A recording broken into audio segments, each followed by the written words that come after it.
Hey, Mr. Clark, how you doing? Good. I've been trying to reach you. You're tougher to get than the president. Well, I've been busy. Yeah, at least you could do is return my phone calls, though. Listen, Nicky, we talked about this. And I explained to you that there was the possibility you might have to take some kind of loss. Yeah. I think I want my money back. What are you going to do, strong-arm me? You know, I think that you got the wrong impression about me. I think in all fairness, I should explain to you exactly what it is that I do. For instance, tomorrow morning I'll get up nice and early, take a walk down over to the bank and walk in and see you, and if you don't have my money for me, I'll crack your fucking head wide open in front of everybody in the bank. And just about the time that I'm coming out of jail, hopefully, you'll be coming out of your coma. And guess what? I'll split your fucking head open again.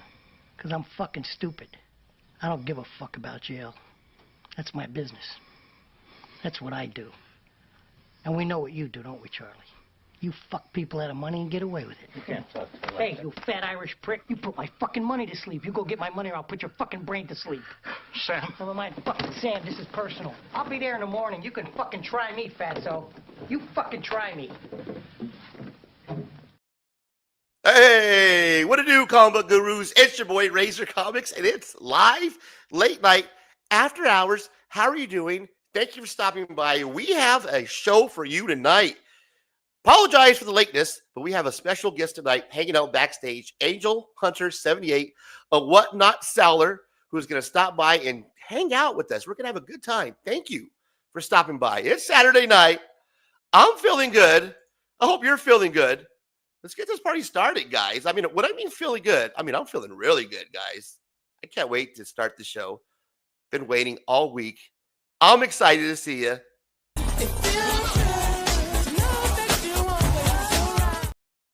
It feels good, and you know I got to. We're going to have a good time tonight, guys.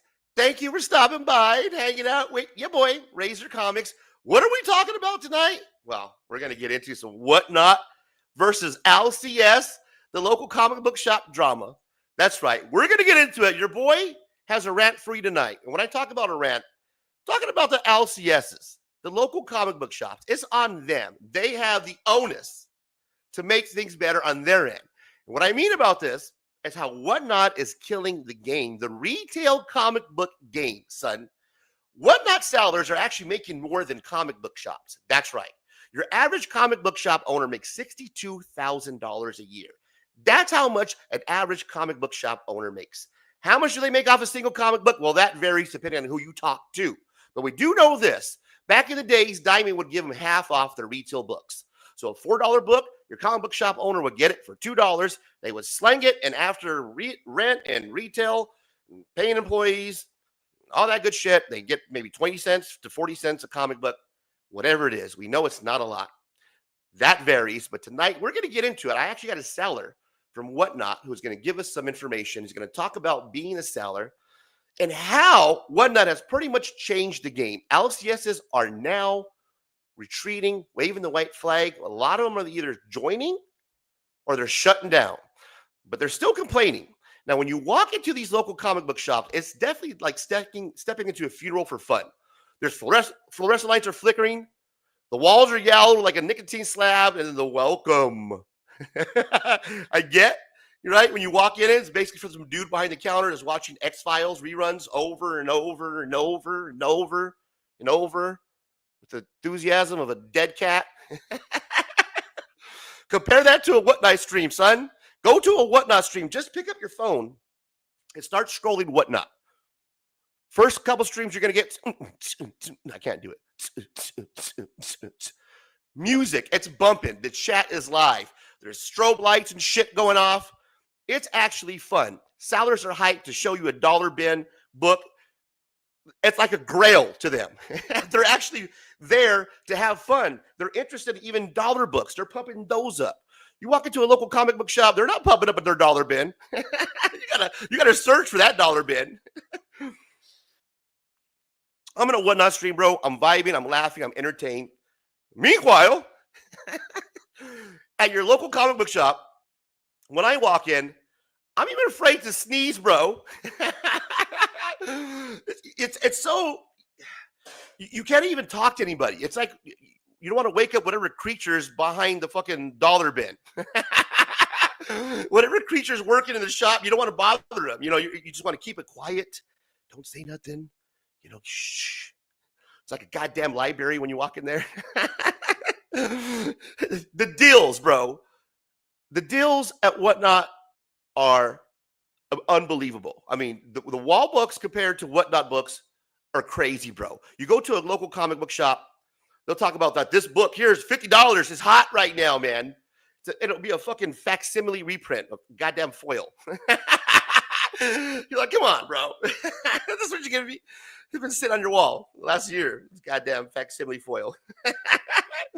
Whatnot, man, bro. I've seen sellers literally toss their modern book keys, for free. Just throwing them in. Like, hey, bro, thank you for supporting the fucking stream. Here's some free books. Some keys, guys. Like, legit. You don't walk out of your comic book shop. They're like, hey, man, here's a free key for shopping at the comic book shop. That shit doesn't happen. I've got signed books for free just for people saying, hey, thank you for stopping by and shopping. That doesn't happen at your comic book shop. Think about that. You walk into the comic book shop, if you ask for a fucking discount, try to negotiate with your local comic book shop. We don't negotiate. It's like you're fucking not, we don't negotiate with Terry's. Bro, I'm not a Terry. I'm not a Terry. And then when you walk out of your comic book shop, you feel like, you know, they're like a loser, bro. It's like, okay, like that. Thank you for shopping, dropping your money. They don't give a shit. Once you're out the door. There's no, thank you. We appreciate it. They're just moving on to the next person who might be standing there. They definitely negotiate with you. They'll throw shade at you if you try to ask them, hey, man, what, just fucking $20 book? Will you take 10, 15 for it? They're like, no, bro, the prices are what's on the wall. It's what's market value. You're like, come on, man. You don't negotiate, cool, bro. Neither do I. I'm not going to negotiate for Turok 1 on your fucking wall. And the customer service, guys,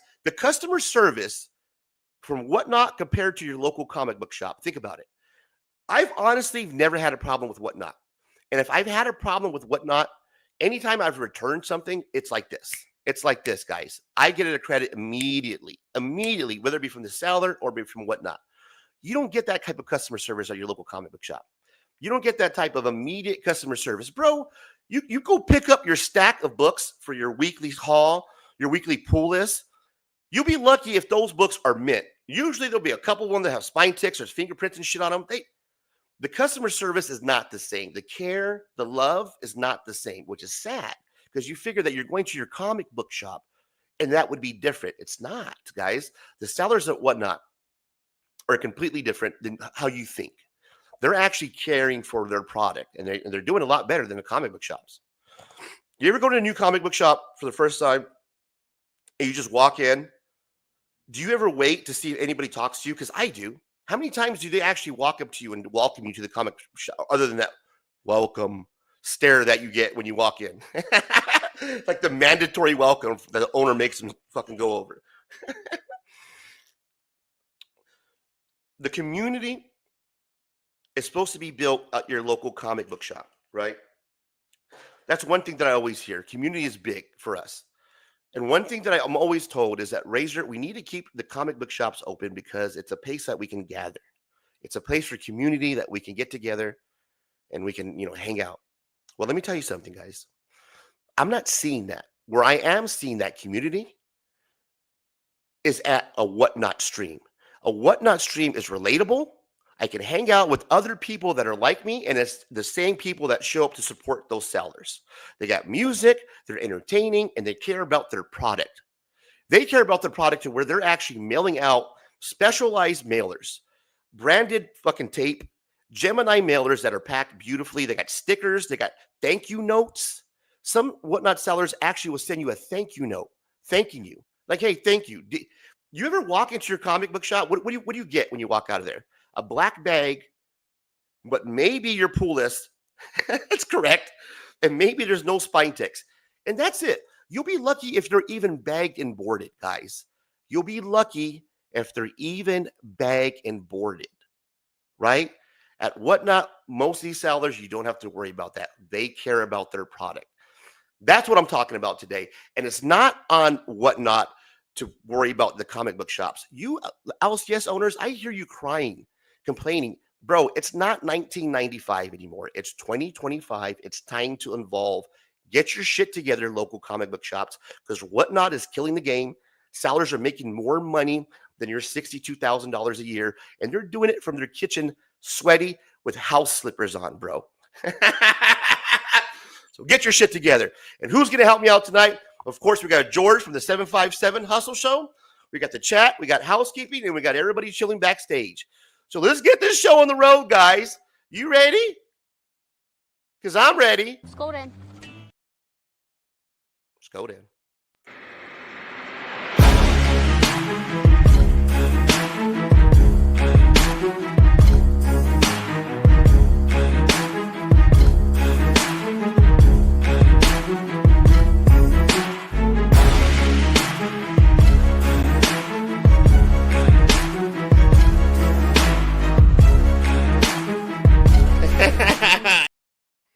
Ladies and gentlemen, thank you for stopping by. We have a big show for you tonight, top 10 and all that good stuff. But first, let's bring everybody to the panel and let's get this discussion underway. George from the 757 Hustle Show, my guy, thank you for stopping by. And of course, AngelHunter78, the Whatnot seller, the guest of honor, the princess for the evening. Thank you, sir, for stopping by. I appreciate you. Thank you you guys for having me on. Like I said, I love doing things like this. I love to chat. Anything. We're not going to buy any. We're not going to buy anything tonight, so you can be honest. Angel's a cool guy, man. Some people might be like, "Hey, is this somebody who you just picked up Whatnot?" No, right? I know Angel. I've actually shopped with on Angel's stream. I've shouted him out on a prior stream. I know people who actually go to his stream when it pops up. We bookmark it.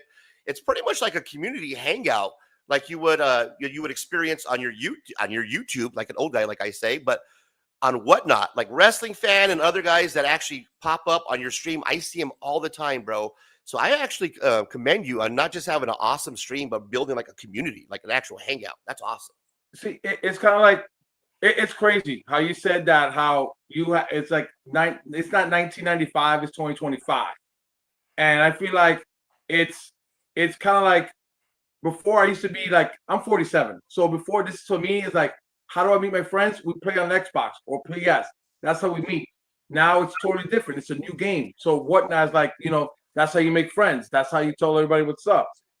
To me, it's not about dollars and cents. It's about making the community aware that, that you don't have to spend a lot to enjoy the hobby. It's not about, I'm not here for business. I'm here about, let's talk. How you guys doing? What's going on? Did you guys see the newest movie? This is what's going on, and that's who I am. I let people know saying, hey, you want an interesting book to read? Pick this one up. Matter of fact, I'll send you a copy and let me know if you guys enjoy it. And that's how I am. That's beautiful, bro. And that's what's missing. I'll be honest with you, from the local comic book shops. You're not getting that experience anymore. And that's where Whatnot is leading the charge with retail. Online buying now is leading the charge. Whatnot's the giant because they're providing a lot of sellers like yourself who's providing that community, that hangout, that LCS community that we all used to experience in the 90s, right? You don't get that anymore. Now we're middle age. We get that where on Whatnot, on your phone, it's easy. It's somebody who's actually relatable like yourself. And I'm a Whatnot proponent. At first, bro, when I started doing YouTube, I would trip out, man, because people would shit on Whatnot. Like a lot of content creators, they would hate on Whatnot, bro. Like, oh, these Whatnot sellers with their phones out, man, in the middle of a con, just sitting there. And I would be thinking, like, I get amazing deals from fucking Whatnot. Like the sellers that I go to, I'm getting great deals. I don't know what you guys are experiencing, but I don't experience anything to that sort. And what I found out was they're just hating on you guys. Well, the thing is, it's like people don't realize is that it's not, we're not trying to run you out of business, but it's like, if you can't, like for me, I can't be at San Diego. I can't. But what do? The people are there. They show you at San Diego. They show you what's going on. Hey, look at this book. Let's sell this book. Let's do that. Let's do this. It's the same way on my Instagram. Every year I go to New York Comic Con. I am grandfather of New York Comic Con. That's how long I've been going. And I go on Instagram Live and I talk and I just bullshit with everybody. I'm like, listen, I'm online for this panel. Let's just bullshit for a minute, you know. And I would say, hey, listen, you know, let's. There was a fight, and I missed out on it. You're too busy selling you were bullshitting. Yeah, too busy making money, bro. No, there was a Peach Momoko and Atomic Farming collaboration. Yeah, and I missed out on that fight. Grown adults, and I'm like, oh yeah, let me get this on. And I missed out. Damn, we could have had it for the drama, bro. You could have came on. Yeah, so it's like we're trying to say, oh, look at these whatnot guys. No, if you can't make it to the show, at least we're trying to make you at least, hey, you're home. It sucks. You want to see what's going on? Let's bring it to you. Yes. And speaking of bringing it to you, we are bringing something to you next week called Beyond the Con with that same type of mentality where if you can't go, look at the scroller, take a look down below. It's scrolling across your board. Now, guys, your TV set. Join us next week where we can be giving books all weekend long. For those who can't make it out to Heroes Con, we're there for you. We understand. I can't make it out there. Financial reasons, disabilities, we got you covered. Before we go over some housekeeping, brother, that's what we do to get this show started. The chat is live right now, guys. Wow. The chat is lit. So before we do that, let's actually get into the chat and thank everybody that's here today, man, because right now. Thank you. Thank you. Everybody who's stopping by right now for the first time, this is Late Night After Hours. Pretty much a cross between a talk show and a sketch comedy. This is what we do at night. Everybody is welcome. The whole comic book community, we want to thank you for stopping by. And yes, you are all welcome to be part of the celebration. All are welcome. All are welcome. Let's welcome Welcome to the show, people. Welcome to the show. We got Luis Mendoza stopping by. My guy, I appreciate you, brother. What up, bro? What's up? Scotty back. All right, I'm going to try this, George. I'm going to get it right. Okay, hang on. Uh-oh. Here we go. Pentaxistine. Yeah. Pentaxistine, my guy, Scotty Mac. Appreciate you, brother. Thank you for stopping by and being a member. We got Lisa Noble in the house, dropping the link. The #1 moderator in the game is Lisa Noble. Ladies Thank you, and Lisa. I appreciate it. Much love. There it is. Let me make sure I started that. Guys, you know I'm not a comic book community awards guy. You know that. But I do support the people that are being nominated, and I want to make sure you guys vote for Lisa Noble. Do that for me. I have to vote. I'm voting Lisa Noble. Make sure she gets that award this year, guys. For sure. Lisa, shouting out the chat. Thank you for stopping by. Welcome to the show, Lisa. You're amazing. Thank you. I appreciate you so much. Welcome to the fucking show. Who else we got here tonight? Man, we look at the chat, guys. Holy shit. Synthetic Panels, AI. You know, I appreciate you, brother. That introduction that you guys see, that's Synthetic Panels. He puts that together. Thank you for stopping by. We appreciate you. Look at this. Scotty Matt dropping to $50. That's a $50 note right there, guys. Awesome. That is big money right there. Woo-hoo! Holy Scotty Mac. Raise those buying comments, everybody. That's huge, brother. Thank you so much, man. That is fucking amazing.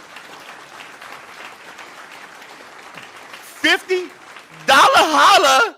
Holy shit, guys. That's amazing, brother. Thank you so much. Awesome. That helps out the show. Angel, when we get these huge super chats, man, with Scotty Mac, We get hookers. Sax9, we get hookers. First off, Oh, he froze up? we throw up a big let me go over it for you, brother. This is the thanks that we do for the super chats, man. First off, we thank you for being a friend. Thank you for being a friend. And then we run a whole bunch of clips, Angel. Check this out, bro. Ready? A whole Okay. shit to the clip, especially for $50. I'm rich, bitch.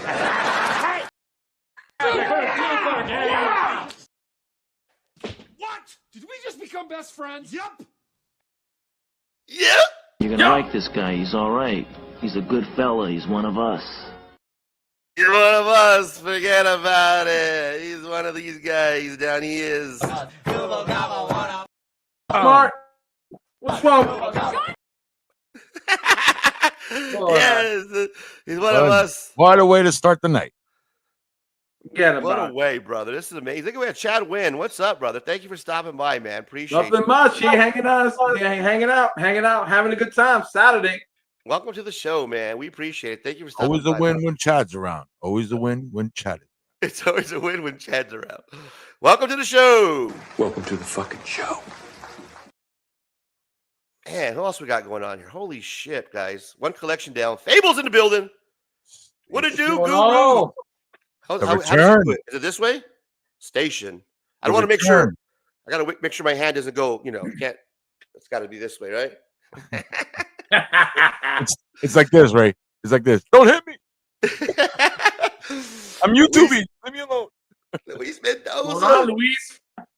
Appreciate you, brother. Thanks for stopping by, supporting the channel, man. We appreciate you. Permissionless time travel, my guy. Weird, no trolls here. That's right, PTT. Kyle, shout out. Love you, brother. It's all Thank about you. having a good time. Look at Scotty Mac dropping the 10 gifting memberships. Shout out to the new members. Guys, it's amazing. I appreciate the support. That's awesome. Angel, we got to run through it again, bro. Yeah, yeah, we got to. We got it. We got to run through it again, Let's guys. go. What's the matter with Being a friend. Thank you for being a friend. Thank you for being a friend. I don't know the rest of it. I'm rich, bitch. Yeah. What? Did we just become best friends? Yup.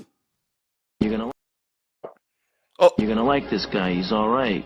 He's a good fella. He's one of us. Can't He forget about especially the is.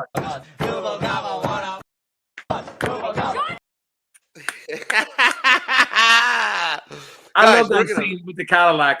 I drive a Cadillac. I love Cadillacs. Oh, bro. Fucking Cadillacs are the best. My first car was a 69 Caddy.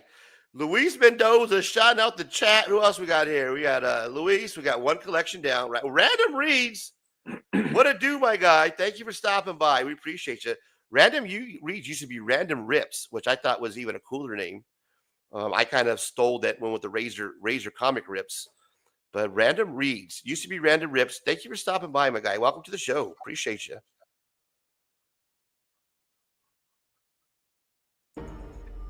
Hello there.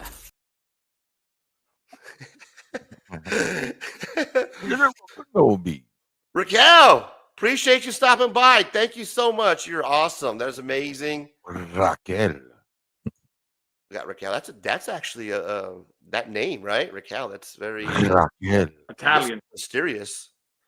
Space Case says went to have a smoke and ended up having to help get my angry drunken veteran paralytic into his cart. 140 picking at 140. That can't help. Wasn't so easy. Oh man, that's rough, brother. Thanks, Space Case, for stopping by, brother. Space Case. Thank you for taking care of your your angry drunken veteran. That's amazing, Yeah. brother. Someone's got to do it, man. Someone's got to do it. Yeah, I take care of George the same way, so I appreciate it. It's a hard task. Someone's got to touch me. One collection said just followed you on Whatnot, Angel. You're the first person I followed. Never used Whatnot before. But you and Ray have convinced me to give it a try. Yeah, that's what we like to hear. Welcome. Trust me. When I guarantee when I put on a show that everybody has a good time. There are times at the end. I had a show. I think I had one not that long ago where people were bidding, and what I did was I'm like, listen, you know what? Just for the heck of it, it's a fun night. I threw in 3 books in the house to everybody that purchased that night, just for the fun of it. Just for the fun of it. Oh shit! I skipped over Raquel's. I apologize, Raquel. What the fuck am I doing?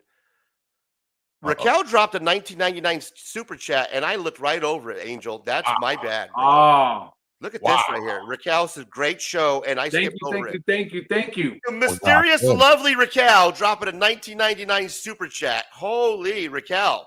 Raquel. I've become your new favorite fan. I hope I can follow you guys. Follow Raquel on sub her up on YouTube if she has a channel. Thank you so much, Raquel. I appreciate you. You are a friend of the show. Thank you so much for stopping by. I looked over that, and that's my bad. I saw this yellow. I've never seen this orange before. That's new to me. 1999. Thank you so much. Appreciate the love. Making eggs for Father's Day, baby. And we appreciate you for being a friend. Thank you for being a friend. I'm rich, bitch.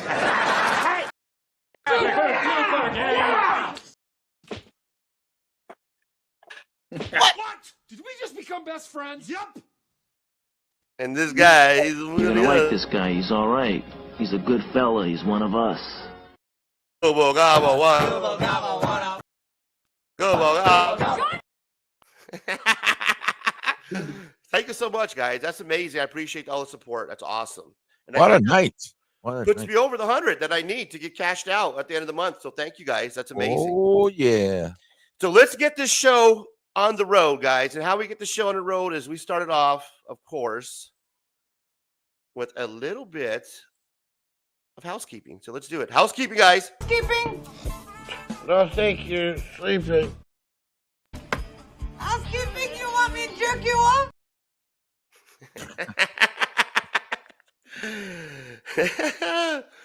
Pew, pew, pew. Here we go. This weekend coming up. This is big. This is going to be huge, guys. Beyond the Con, June 20th to the 22nd, right? What is happening? I'm glad you asked me, Angel. Let me tell you about it, Angel. Thank you. What we're doing is we're doing live streams all weekend long, right? Where we're going to be doing nothing but giveaways. It's going to be for Friday, Saturday, and Sunday. The reason why is so for people that can't get to Heroes Con, who can't get away. Heroes Con is a big event. Have you heard of Heroes Con? Yeah. Okay, huge, right? For the comic book community. Yes. Big. A lot of content gathered. A lot of people like to meet, who dig for books. Wow. Some people can't get out there, like myself, who want to go, who want to be part of the experience for whatever reason. So what we're doing, myself and others, for that weekend is we're going to be giving away books and doing constant live streams. That's the whole idea, is that you have a good chance of winning something just by stopping by and hanging out, supporting the channel. We don't ask anything. I would like for you to like it and, subscribe to these guys, but we're not asking anything. We're paying for the shipping.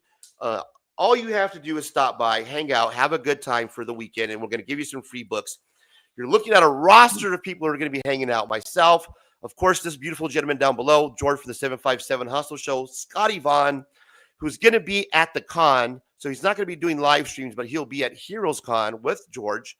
We're also going to have Gotham and Glam doing the live. We'll have one collection down, Fable, on Friday night. Cheap Comic Collector on multiple nights. Swagda as well. Crazy Hungarian and my buddy, that little cute Asian guy right there in the corner, that little cute guy right there. That's Mad Monkey Love on Instagram. Lock, shout out. You can follow him and pick up amazing sketch cards. Check these out, bro. Aren't these sick? They're beautiful. He's going to give us one. He's going to do one live, bro, on Sunday night. This guy works for Marvel. He works for Marvel. He works for Disney. He works for Star Wars. Huge artist. Does cards. He's working on his set right now. I can't talk about it. It's top secret. He might share it with us. But he's going to give away a free card. And he's going to not only give away a free trading card, guys, but he's going to draw it for you live. You're going to be allowed to pick and choose your character. He's going to draw it during our hangout on Sunday. That's going to be one of the huge giveaways, one of the big ones. On top of that, on my show, Saturday night, late night after hours, Saturday the 20th, I'm giving away a stack of books. 10 books. We're going to try to play this game later on. And Angel, I'll see if you're good at this. We'll see how good you can your knowledge is on these artists. All right. But I have 10, count them, 10 books here from my guy, DJ Links. These are big time collectible exclusives, guys. I'm giving away a stack. I asked Links, hey, Links, what do you want to do, man? Do you want to give away 2? You want to break it up? Should we do like one stack of 5? He's like, no, do one big giveaway and do it internationally. So this is an international giveaway, guys. Internationally.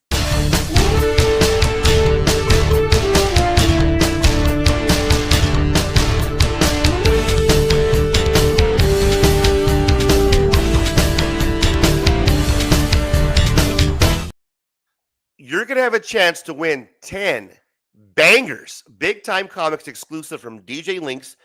All you're going to have to do is reach out to him on Instagram. He's going to mail them out to you no matter where you're out in the world, son. He's going to send those out to you. I don't know these artists. I'm going to give a shot real quick, okay? Let's see if maybe I'm right. That bottom right corner, that looks like, where the Wolverine looks like it's a Del Otto. Boom. That's one of the guesses I'm going to go over. I don't know the cover, but the artist, I think that's Del Otto? Am I saying that right? Yeah, you're saying it right. Okay, that's going to be my first guess. We'll circle back, guys. Give you a quick shot. Let's see if you guys could get a little memory here. And then we'll circle back. Let's see if anybody can name these artists on these covers. I think that's Del Otto on the bottom right there. Wolverine. I don't know. I might be wrong. Schedule for the weekend. This is going to be on Facebook. You guys can go to Beyond the Con. I know we're old, so we have Facebook. That's where we gather for us old people. You go there. You look at the schedule. There it is. Friday, Saturday, Sunday. You have your whole schedule, the whole lineup. That's where you're going to find it on Beyond the Con on Facebook. Follow us there. And to get the vibe going, to get you guys in the spirit, George, you put together something for us. I'm going to go ahead and play that now. Is that okay? Do I have your permission, sir? Yeah. That's it's just a little promo, the same thing, just adding on to what you're saying. For those who don't know, here's a little video of what I do. Here's 40 seconds of your life. We'll never get back. Perfect. Let's hit it. Yeah. Or not. Where'd it go?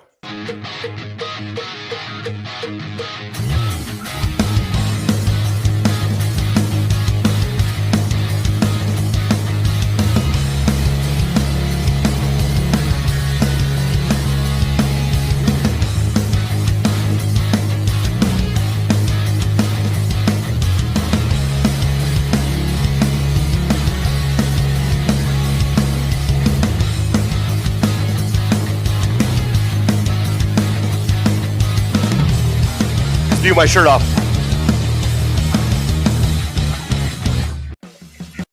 With that being said, I will be jumping on live broadcasting from North Carolina Heroes Convention, HeroCon, whatever the fuck it's called. But for Beyond the Con, I'll be jumping on, and I'm actually going to be giving a live report on Station Fable, one collection down, starting Friday, and then I'm all day Saturday. I'll be popping up. So make sure you like to subscribe to everybody here, so you're all connected, so you get the notification when people go live. Yes. Amazing. That was amazing, brother. You're a professional at this. God damn it. Also, guys, while you're there at HeroesCon, do me a favor. Support those who support the show. DJ Links, Comics Curing Cancer, Rob's Fat Stacks, Mark Legion of Comics, all those guys, man. They're doing something that's amazing, something that's for a good cause. It goes 100% to the American Cancer Society. It's Comic Curing Cancer. It's C3. This is a huge event in the comic community. Please support them. Let's double. Nay, let's triple what they did last year. C3 Art Book 2025, cover art by David Sanchez, limited to 300. Pick those up, guys. You can pre-order them there. Comics Curing Cancer, bigcartel.com. If you're going to be at the event, I implore you to please stop by their booth. It's 1766. That's the number. Remember that. 1766. That's the booth. I'm sure it's going to be pretty easy to see a small Puerto Rican, a slightly larger white bald guy, and then a short Midwestern white guy with a hat. So, and me standing in front of the table with the mic and camera, broadcasting live. But the gentleman tonight that we're talking about here is this gentleman tonight, AngelHunter78. He's the seller that we're highlighting tonight on Whatnot. Amazing deals, stills and deals, $5 max shipping, guys. When I talk about $5 max shipping, I'm not bullshitting you. You go to Angel Stream, you're not going to pay more than $5. You're going to get starts at $1, maybe even $2. And on top of amazing deals, stills and deals, this gentleman has nothing but 5-star reviews down the board. Customer service is extraordinary. He knows what he's talking about. You're going to have a great time. So check this gentleman out for me. Tonight we have this gentleman here. His name is AngelHunter78. Thank you for stopping by tonight, sir. I really appreciate you. You're a gentleman and a scholar. Thank you for gentlemen having me on here tonight. I appreciate it. Great. Fun. I love to talk. Penn, Tax, Einstein. Nailed it.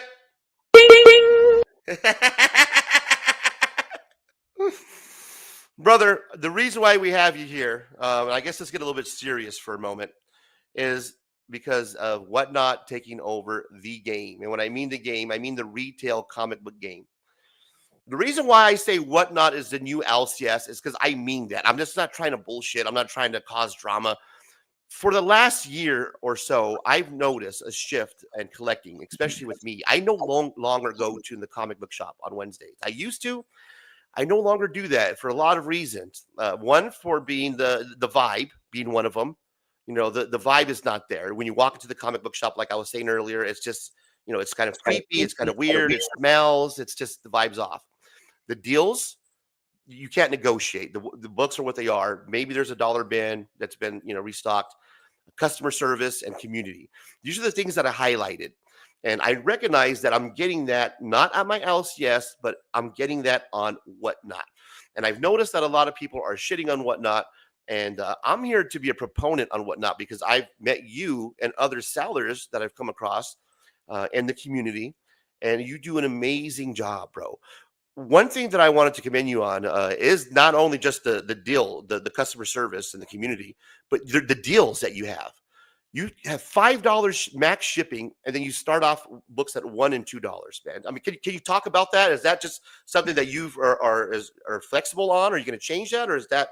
No, it's going to be the same. It's the same as always, and I've always said it. You know, I have a slogan: collect what you like. Don't get caught up in the hype. Because if you do get caught up in the hype, the hobby won't be fun anymore. And that's who I am. I know what it's like. For you guys who are fathers, young fathers who became a father, I know what it's like. That's the reason why I did it. It's $1 to $2. If you can't show up at a convention, and I got a slogan, if I go to a convention and a book is exclusive is going for $10, I'm going to sell it for $10. I'm not going to make you overpay. That's something like, well, this book is going for $100. It doesn't matter. It's not about I'm going to try to get $100. That's not what about it. It's about making friends, making community. You know, it's like helping somebody out who can't be there. And when I do Whatnot, I always say this. I want to sell the books what I could afford. I want those books to ship as if I was going to get them. You know, and throwing freebies is great. You know, it's like I said, we're in a time where it's like money's tight. It really is tight. And you know, throwing a book or 2 or 3 free books in the house, it helps. It helps a long way. And $5, it should be. I mean, I'm not. A lot of people charging $10 for shipping. I believe, for example, to ship something out this size, it's $5. It shouldn't be 10. It shouldn't be that price at all. So I try to be very fair, and Why is that, Angel? Why is there a difference in the sellers that charge 10 and like yourself that charge 5? Is it because of the profit margin? Is that what they're doing? For some people, for them it's a business, and I totally respect that. It's a business. For me, I do it for the love of the hobby, and that's what it is. I do it for the love of the hobby. And people do it for business, and I don't shit on anybody that's doing it for business. More power to you, and I respect you for that. I did it one day. You know, my son was like, "Dad, you know," and people told me, "You have such a great personality, and you know, you have such enthusiastic passion for this. Why don't you do it?" And it took a lot of people to do it, and I was like, "All right, I'm going to give it a shot and see where it goes." And I did it for a year. And it's amazing how many friends that I made so far on Whatnot. And they come back every week and we joke and we laugh and we talk about, did you watch this? Did you watch the Knicks game last night? Or did you see this? What do you think of this movie? What do you think of this book? And it's like, to me, it became more of a bonding with people than doing business with people. Nice. That's awesome, man. So it was your family that pretty much encouraged you to start selling because they're like, hey, you can do that. Yeah. I have friends and family. They're like, you have such an outgoing personality, and the way you are. I'm deep down. I'm a big kid. No matter how old you get, I will always be that kid. And that's what every time I do my show, I try to make it fun, and I try to bring out that inner kid out of me. You know, Yeah. and one thing that you also do good, not only making it fun, but you're really informative on your books. I mean, you know your shit. Like compared to me, like George makes fun of me, and I make fun of myself because I don't know shit about comic books, right? Like I'm amazed by people who do. So when I came across your stream, I'm sitting there. First off, you're a relatable guy. I'm like, fuck, man. I'm looking at this guy. Look, fucking, it's a Chicano, man. I fucking get right away. I'm like, hell yeah, what's up, brother? And then you're talking about the books in a way that not just major grails, like key collector shit, but you got a stack of long box books that you're pointing out small keys, little things like the first appearance of the answer, or what's her name, the question, whatever the fuck her name is. Small keys where I was amazed, like, oh man, how does he even know that? Like you pointed out, like, hey man, that's a first appearance of Bart Stimmons in the comic book, or early appearance of Rocket Raccoon. I'm like, God damn it, how does he even know that these things? So the knowledge that you have on top of it just being fun, it was amazing to me. So that's the other part that makes it interesting, that you're just knowledgeable, not just on the major keys, but you can pull out these smaller books and be like, hey man, this might be something to be looked forward to. So it's specking on another level. So you get entertainment, you get knowledge, and you get even a little bit of spec, like, hey, this is something that no one's even looking at. And it's like $1 book, guys. So, take what you want off that. And that's something that you don't get on a lot of Sattler streams, man. So I want to commend you on that. You did a great job. How did you pick up this knowledge? Is this just from you reading over the years? Or, I mean, were you just like I was a young kid. My uncle, rest your soul and I love you, is a comic book collector. And I got it from him. His room was a library. And I would read all the books and I'd be like, oh, is that him? I got to put it back. But he taught me, it was him who introduced me to World Comic. He actually worked in a comic book store. And when I was younger, I actually got to work in the comic book store that he worked at.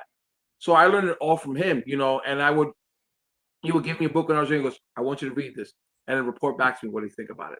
And then my questions would lead to more questions and more questions and more questions. So I learned it all from him. I remember when I was young, we used to get up in the morning. I used to watch Saturday morning cartoons with him, and I would watch the Super Friends. And I would say, I was 8. I was like, who's that? Who's this? Who's that? I learned everything from him. He's absorbing it right away early on. I was absorbing all of it right away. And it's like I said, I have a passion for this hobby, and it's like when I know about these characters, I just don't want to know about the character. I want to know about their origins. Who's the creator? Who is the inker? Who is the writer? And I dig deeper into those things. And that to find out the history about these characters, how they were made, it's fantastic. It's like Rocket was first appearance is actually in a Marvel magazine. Yes. Not in Incredible Hulk. And that's why he's like, this is his first appearance in comic book form. And I educate people about it. People don't even know about it. And for example, like I was pushing Dr. Doom before even Robert Downey Jr. even took the role. And I said, you guys want your next big villain? Here's who I would like to think who should be the next big villain. And I loved Dr. Doom. I would Craven the Hunter, where the name Angel Hunter came from. Right. And I would tell him, pick up these books. You won't be sorry. Now that Robert Downey Jr. has took on the role, people come back to me and say, do you have these books? I'm like, I sold them at another show because I do other conventions. And they're like, no. I'm like, I'm like, guys, this is why I'm telling you, pick these books up. So it's not big keys. It's the major little things like, Jim Lee smoking a cigar, a Jim Lee cover, Fantastic Four. I'm like, do you realize this is an homage to Jack Kirby? Right. And people are like, what? I'm like, he did one. Just little things, right, that you wouldn't even recognize. Right. Shit like that would be like, oh, wait a minute. Like, I wouldn't even fucking think to know that would be a cover that you might want to hold on to. Yeah, you know what I'm saying? Yeah, because if you look back at Jack Kirby's documentaries, he was always having a cigar while he was drawing. And Jim Lee just snuck that right in there. And I was like, oh, yeah, this is a tribute to Jack Kirby. Yeah, so it's great to give these guys little knowledge. It really is. Thank you, Space Case. Yeah, use that thumbs up. Do you actually collect anything right now? Or there are people who are in my whatnot who are new to the comic book community. And I get excited because it's like, oh, someone new. And I'm like, well, You want to try this? I'm like, I'm gonna send you these books. Try reading these books. You know, I would do buyers giveaways, like trade paperbacks of Grimm fairy tales. I'm like, guys, you want to start reading independent? Read these. I'll send you in the house. I have done many, many things to encourage people to like, not, you know, just not collect these books. Read them. Get to know these characters. Get to know the writers behind it and the artists that do it. You know, this is, to me, it's not comic book. This is art. This is literature. This is, you know, stories that I told this. Comic books make a better story than what's going on TV now. You know, Right. and it's like, even if you look at all these TV shows, they make reference to comic books. Yeah. They really do. And it's great, you know, and I really, really get excited when I go to a comic book store or I go to a comic book convention and I see these kids digging in dollar books. And it makes me excited because I'm like, you know, like these younger kids are going to carry on this legacy, this tradition, keep this hobby going alive, to keep this comic book thing going. And I absolutely love it. Well, let's talk about that. Now, I love it as well, going digging for books. Like, there's nothing, no other feeling other than going to a dollar bin or just digging through long boxes. Like, there's that, you know, that nostalgia, that euphoria, that hit of, you know, that hit of nostalgia, that euphoric that you get when you're just sitting there digging. There's nothing that compares to that, right? That's one thing that can't be replaced. But where Whatnot comes in, and where I think that the change has happened, the shift for retail and community and hanging out, is that Whatnot provides what you're doing now, is the hangout, right? The community, you don't get this when you go into a comic book shop, right? You get the digging, you get to go through some long boxes, and you get that aspect. But comic book shops are losing the community aspect. They hang out, the person like you who's actually talking to them like this and have, you know, a conversation that cares about what you're reading, what you're collecting. It doesn't matter how many Funko Pops that they have or what are toys that they're selling. There seems to be like they don't know why they're not making money. When I see Whatnot, I see these big sellers, bro, that you can literally make hundreds of thousands of dollars as a seller and Whatnot. I seen this one girl on what I think her name's Brenda Comics or some Brenda's Comics or something like that. But she does an adult stream, and she talks, and she's on there all the time. Like, she's grinding like 5 days a week, bro. She's always on there, and it's Brenda Comics or whatever it is, and she's selling. Yes, I've seen her. I actually follow her. I enjoy her show, and she does great. Like, she's very personable. She's an amazing person just to hang out with. Like, I'll be there not even spending nothing just to hear her talk about comic books. I think she talked about, she sold like 500,000, like, you know, last year or something. I was like, what? That's amazing. I don't know comic book shops that sell 500,000 in product and comic books. You know, I just don't see that. When I did some research before the show, it said that the average comic book shop owner makes $62,000 a year. And I was like, get the fuck out of here. What? Sellers on Whatnot that go in full time, man. A lot of these big sellers are making, you know, at least twice that easily. And not even having to do it full time. They're doing it from their fucking kitchen. And don't have to pay rent or an employee. The thing is, it's like the whole thing with Whatnot is, it's kind of like Cheers. We want to welcome you. We want to get to know you. We're not about how much you're going to give us. We want you to join our show and have a good time and get to know us. And, you know, it's amazing that I got people on Whatnot who actually follow me on Instagram, and they see the stories, and I show stuff that's just more about comics. And I was like, hey, and I give them shout outs, and I do this and I do that. And it's like, we want you to be, you had a long day. You probably had one of the roughest days, and all you want to do is just chill and talk. And, you know, by them hanging on your stream and you having a good time with them, when they go to bed at night or when they get off, they have a good time. And they bookmark those shows because they know that that's the hangout, man. That's like, I'm getting good deals and I'm getting good conversation. Yes. And that's why people are now more gravitating towards Whatnot and not frequenting the LCSs or even the comic book conventions, because you can get those same books. And I stress this a lot when I do my hauls and I get my books. I'm like, I don't do New Comic Book Day, and it's not because I don't want to shit on New Comic Book Day. It's because I could pick up these same books on Whatnot for cheap a week after if I want, or if I really want to give into FOMO, I can literally pick those books up on Whatnot a day before or 2 days before and have them on New Comic Book Day or a day after if I really want to give into FOMO. So the books are there for New Comic Book Day if you want a New Comic Book Day shop. And the atmosphere, like the hangout, is the big part for me. Digging through long boxes is cool, but I like a hangout and hanging out with the individual like you. And I will spend money at hangouts and streams like you because you take time and care about your product. When you ship it, it always comes in nice packed, like if you're shipping to yourself. So that's one thing that's always customer service should be like if you're selling to yourself, right? So if I'm going to send these books to me, how do I want to send those out? And you do a great job. Every package that I've gotten from you, it's been, it's cared for, man. You take your time to pack it, and I appreciate that. And that's why you get these 5-star reviews, man. So you lick like your I said, I mean, pride. people work very hard to buy, and when you buy a product, you expect it to get it the way you have purchased it. Yeah. And that's the way I am. And it's like, I'll go on the limb and be like, you know what, this is, like when I package, I'm like, this is a little too tight. I'm not comfortable sending out. I will go out to the store, buy another size box, re-bubble wrap it and put it in. And, I will make sure that it is get there secure. And I let them know, hey, this is, my post office already know that I ship out comic books. And what do? They make sure they handle it to where they get to their destination.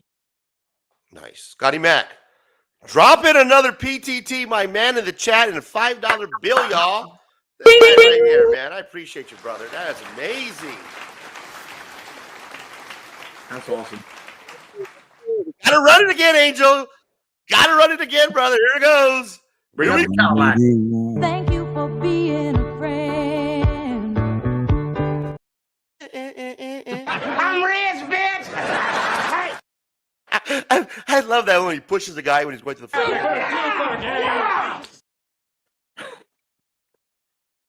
What? Did we just become best friends? Yep.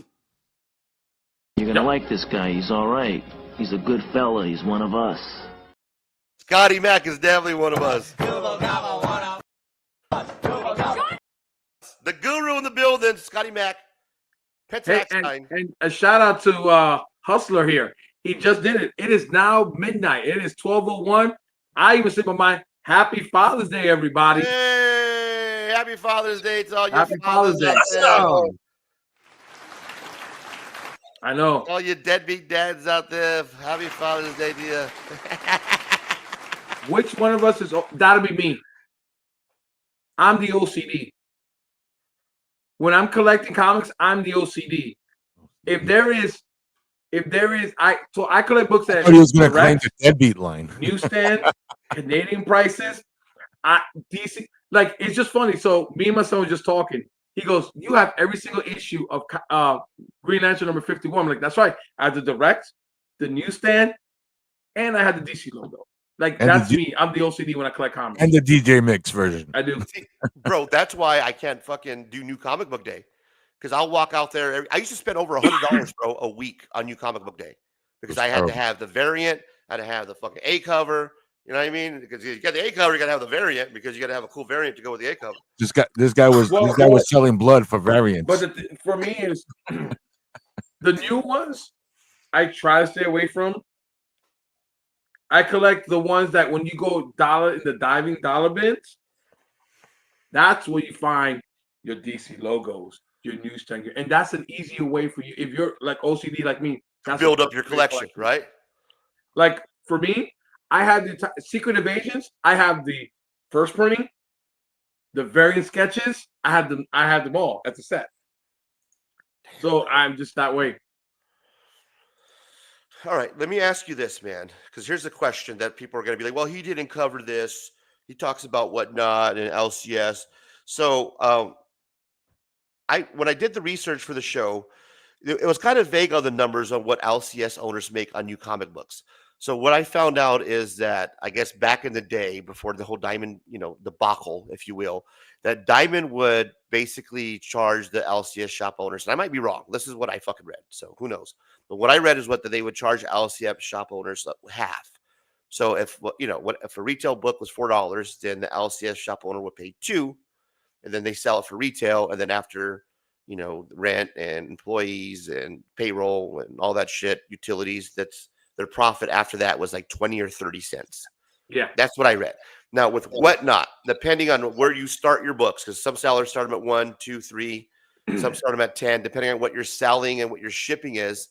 What's the profit margin that a Whatnot seller like myself or somebody who's just wants to selling, like, let's say dollar books, like, what's the profit margin on those? So that's a good question. So for example, I do $5 shipping. Once you reach that $5 shipping, you don't pay for more shipping. Shipping's already taken care of. Okay. So, when you buy a book at $1, you get one. So that means you're $4 away from covering the shipping. And that's how it goes. And it's real simple, because the difference between us and the local comic book shop, we don't have to worry about buying, like, good example. Say, for example, this is the regular cover, right? Say that's the regular cover. Okay. Then all of a sudden, oh, wait, if you order 100 copies of regular these, you'll get a variant cover. Right. Then they're saying, oh, if you order 100 of these variant covers to get the variant. And I think they take a huge advantage of the local comic book shop. And then that's where the comic book shops starts to panic. And they say, shit, we ordered all these books because we want to get this variant, because people are going to want that, just the variant alone. So that's why you find all these books winding up going to the dollar bins. And it's like Marvel and DC pumps out these variants, and they're like, you actually hurting your local comic book stores. And it's like, back then in the 90s, you only had 2 variants. You either had your regular or the gold variant, second printings.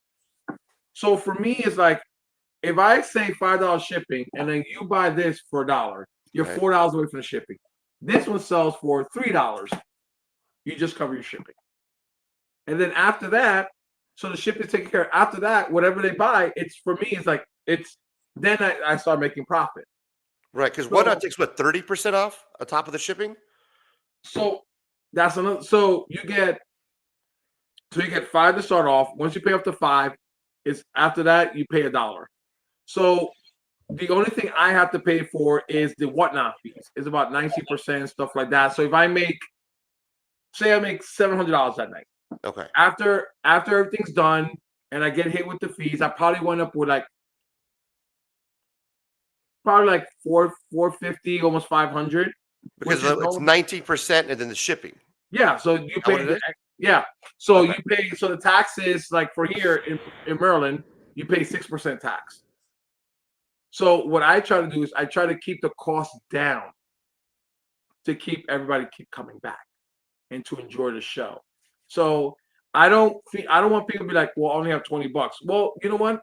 That's why my stuff is $1. So if you pay $5 for shipping, then you have $15 to bid whatever you want. To me, it's all about making you happy, building a relationship. I don't care about the Whatnot fees. I care about building a relationship. I went to New York. When I went to Comic-Con, there were 3 people that recognized who I was, and we just shoot the stuff. Yeah, that's not cool, right? Walking to the pub to actually recognize you, you're like, oh, bro, that's fucking awesome. Yes, they did. And it's like, we dig through the dollar boxes, or we dig through the higher books, and we just talk. And they ask me, what makes you keep doing this? And I'm like, it's guys like you. You came up to me and you talked to me. Yeah, because I mean that's amazing deals, because people could get, and you can, and I've seen it, where sellers they'll start like $1 books, right? And then you come back to them like maybe a couple months later, and you could tell that they've made a little bit of change, right? They're introduced into the seller game, and now those books are $3, and then the shipping is now the $9.99, because now they're making that money. They've seen that they can turn that $1 profit to a $3 profit, and then cap out on the shipping. So it's interesting to see how some sellers will either take that, well, I can make more and I can actually do this full time, and you'll see it. And then you'll see sellers like you, who I've known now for over almost 2 years now, and you continually offer the same, it's $5, it's $1, and that's what builds that community, because you have consistently to keep doing that. Where we can see other sellers where they'll make a little money. Now 2-3 months later, those dollar books are no longer $1. You go back to that seller, it's a $3 book now, and it's the like, okay, I see what this guy's doing. Or it could be that maybe they weren't making money and then now they want to start charging more now, because now that it's not fun anymore, just hanging out. It could go either way. Well, but that's a good point. You know what I mean? And it's like, but for me, it's like, if I buy, it's like Sam's Club. I buy by bulk. And for me, it's like, okay, I buy a bulk. Each book costs me 20 cents a book. So for me, it's like, I'm going to sell it at $1 because I'm going to make 80 cents. And to me, that it doesn't sound it's a lot, but if at the end, if you sell 200 books at 80 cents, it makes sense. And that's how I keep the cost down, because I buy by bulk. If you go and handpick and pick all keys, then you're gonna have to jack up the price. Happy Father's Day. You're gonna have to jack up the price, and then that's when that $1 book doesn't become a $1 book anymore. Well, that's when your knowledge kicks in too, and that's when you're able to actually go out hunting, buy those books in bulk, and then point something out that's interesting about those books. Yeah, it's not just you're showing just dollar books, that you're actually pointing out things that are interesting about those dollar books, and that's what makes it fun, because then you're taking your $20 and you're like, okay, well, now it looks like I spent $20 rather than I just walked out with 1 or 2 books and I had to pay for shipping. You had fun, you spent $20. It looks like you spent $20, and you learned something about that dollar book that you have. Yeah. So that's the part that actually makes it extra for people like me that rather go to your stream than hang out at the local comic book shop, man. So I think that what you're doing and what other sellers are doing and whatnot is creating something that we just miss from the comic book shop, bro. It's just we just missed it, and they don't. You guys are pretty much filling that hole for us, man. That gap. That community gap where you guys like you actually care about the hobby, where sometimes it doesn't feel like that when you go to your comic book shop, to be honest with you. And that's the thing. Is like, to me, I have fun with it as a hobby. And it's like, a lot of people tell me, well, why don't you sell this at this price? You're too low. You're selling it too low. It's not about me selling it low.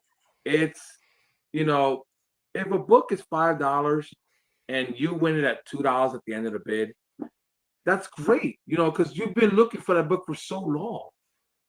And a lot of people miss out on that. And like I said, sometimes we're all on a budget. And I'm bringing the best I can for you to have a budget, have a good time, and don't have to worry about crap. Did I overpay for this book? No, I always promote, I don't overpay. If I don't overpay, you don't overpay. And that's the thing, because at the end, we still have a family to support. We're very lucky that our spouses even support us for this hobby. So you don't want to abuse it, and next thing you know, your bank account is negative because you want to spend all this money on these books, where you could still have fun, still collect comics, and at the end of the day, you're not going broke. Do you get high on your supply? You're not. And that's what separates me, because as a father, as a person who collects this hobby, I understand everybody. And I really George, want to know, do you read the books that you collect? Like, are those books that's something? Absolutely. What's funny, I was talking to one of the guys on Instagram. I was like, when I go collect new books, especially the new books, I actually pick them for me. I read them and I put them in a short box until I can get back to the board. I read my books. I really do. Yes. I especially for me, like when I see these, when I buy bulk and I read these independent books, they're awesome. Like these independent books back in the 80s was so much creation and so much thought process that I have a good old time. Yeah, no, I love reading, bro. I'm a collector who's a reader. You know, I'm not a flipper. Like there's the flipper verse, right? Yeah. And then there's people like me who like to actually pick up books to read them. And then once I start reading a story or like a series, and then I'm like, oh shit, I want to pick up all the sick covers. Like one of my examples is the Beneath the Trees Where Nobody Sees. I read that series, and I'm like, every single cover I come across. Yeah, right? Dude, I love Such a great story. love it. So any cover that I don't have and I come across, I'm like, I gotta have it just because I've read that series and I love it so much. Yeah, guys. Well, actually, one more thing to point out. When I was younger, I had a reading problem. I used to read things backwards. And by me reading my comics when I was younger, like dyslexic? Like what is it? Dyslexic? Dyslexic. Like I read things backwards. And it actually helped me and improved my reading. Holy shit, that's nuts, bro. Yeah, it did. It really did. Angel, we got a question from One Collection Down. My guy Fabian wants to know, when's your next show? So my next show is going to be next Friday. So what happened is I have an old Galaxy phone S22. So unfortunately, just like electronics, it's an old phone. And when you upgrade your phone, the system updates. It can't support that old phone. It's kind of like PlayStation. That's the reason why they move on to the next PlayStation, because it doesn't support it. So you got to get a new phone. That happens to my computer. Yeah, so we'll be getting a new phone. And then so hopefully next Friday, Saturday, Sunday, I will be on this weekend. So we're gonna get back to regular schedule program. Also that I'm thinking about waiting for my laptop. So I'm gonna bring you just not outside of whatnot. I'm gonna be doing YouTube on statues that I pick up, comic books you guys should pick up. I'm gonna do so much more. You gonna do a YouTube channel, bro? I'm gonna start doing a YouTube channel. 2025. I'm gonna start doing one. Wait a minute, ladies and gentlemen. Look at Angel just trying to sneak that in without me, of course, hitting this.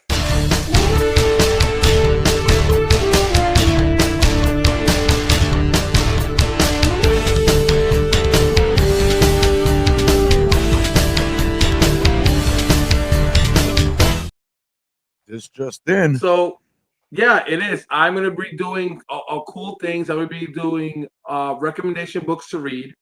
What are my top 10 picks? Not just what everybody else saying. Oh, these are the top. No, what are my top 10s? Look at you, top 10 list too, bro. You're coming in hot. So my thing is like that. I'm going to bring you like, I got this guy behind me.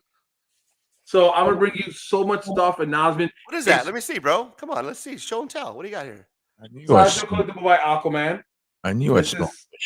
This is I brought this out. This is one of my uncle. This is my uncle's favorite DC character of all time. After he passed, I decided to give a tribute.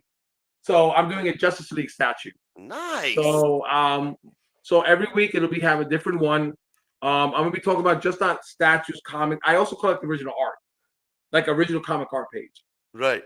So OA as they call it in the comic book community. Yes, original art. Yes. I collect so Street cred. That way I can expand people's horizons. So it's like they're more. Yeah. Yeah. Hell yeah, bro. So what you're telling me is that you're actually going to do a comic book channel that's about comic books. That's fucking brand new. And all related to comics. You'll be the first one to do that around here, bro. So congratulations. Yeah. Thank you. I've noticed that people just do statues and that's it. And one people do omnibus and people do. It's like I want to bring all of that in, all of that. Show you talk about the original arts. Talk about artisan editions, which is one of my favorite things to collect right now. I love artisan edition. It's a big book, and it's people who own original art and they give it to IDW and they print them so they could actually get them to you, and they actually feel like high quality artwork. So it's awesome. Wait. Repeat that again. What's the name of it? It's called what? So it's called Artisan Edition. Artisan Edition. Okay. Yes. How big are they? The size of a treasury book, or what? What are they? No, they're the size of original art page. What the fuck? Yes, the size of original art page. Like so yes, they're like by 11/16s. Some of them are like 12s. So I collect original art, and I showed them people on Whatnot what it was, and so what it is like. If IDW calls me saying, "Hey Angel, I heard you have an original Dave Crockman from this series. Can you send it in to us so we can photo scan it so we can put it to our books?" Yeah, sure. So and then all you see pages. Like for Father's Day, I asked for Marvel's Collecting Edition, which brings you the best of the Marvel favorite Marvel cover arts. Oh, shit. I have all that. I didn't know that was a thing. Did you guys know this was a thing? Yes. Art. Yes. You never heard of people collect? I just got the one tomorrow, and I'm really excited to have that in my collection because in there is the Amazing Spider-Man, which is the death of Kraven the Hunter, which is a famous Zack cover. I have those. It is such a cool thing. Like people like Artisan, like that's what I want to do with YouTube. I want to tell you that there are other things, you know. So it's educating. Fuck yeah, bro. That's art right there. I mean, come on, man. You guys don't like art? Yeah, Like art? Yeah. I actually went to art school. I'm an artist. Oh, yeah, it's good to see you. Hey, Luis is a big supporter, bro. He says that good to see you again, man. Never misses a show. When I put him on, I put him on. He's always there. And you know, he knows there are times like, you know what? If I got 6 books that I didn't sell at the end of the night, everybody takes 2 free copies in the house. Oh shit! Fuck man, I need to start Yeah. staying to the end of the show. God damn it! Yeah, yeah. And Luis, is that you on there? You go by DJ? Was it Matt? Oh no shit! Are you an actual DJ, Luis? I didn't know that, bro. Yeah. Yeah, I call him Deej. I call him Deej. And then wrestling fans always stopping by there too, man. I see he's always there, stopping by. It really is like, to me, it's like Cheers. Everybody, my regular comes in. This is what we're talking about, guys. Ladies and gentlemen, this gentleman here is AngelHunter78. It's late night after hours, Razor Comics. That's George, 757 Hustle. Give him a follow. Please pull up Whatnot. If you haven't done so already, at the bottom of my description, there'll be a referral link. There's also his link in the bottom of the description of the video. But it's $5 shipping, guys. $1, $2 starts. That's the logo that you're looking for there. AngelHunter78. That's me with my shirt off. That's the picture he took. So that's what you're looking for, okay? It's $5 max shipping. Follow him, bookmark it. If you bookmark him, then what happens is you get the alerts that pop up when it's time for the show. So you don't miss the show. Pop up, go there. You basically, once you buy a book, like he says, the next one is basically free. You pay your shipping off, and then it's off running, bro. You know, $20, you're going to get a stack of what, 15 bucks, whatever it is. So, yeah, man, hang out at the stream. Have a good time. He's really knowledgeable. Check him out. AngelHunter78, man. Did I miss anything, brother? No, you covered it. Look at all these great reviews you got, too, from all these people that love you, man. Look at this. Yeah, look, there's one that called Spidey Jarvis $2.99. I just send it. I do a lot of giveaways, so if you want to give away, send it out. No questions asked. That's awesome, bro. And it's good to see that. When I pulled up this page, I was like, look at this guy. Fucking 5 stars across the board. Everybody loving him. All these great comments. So that's amazing, man. That's awesome. Good for you, brother. And that brings up, man, our late night top 10 portion of the show, guys. So you guys ready to get this underway? I'm ready. George, you ready? George, are you ready? Skoden. I don't know what clip you were going to play. I don't know what clip you're going to play. Let's get the show in the row, guys. Late night top 10. Do it. Whatnot style. Let's do it.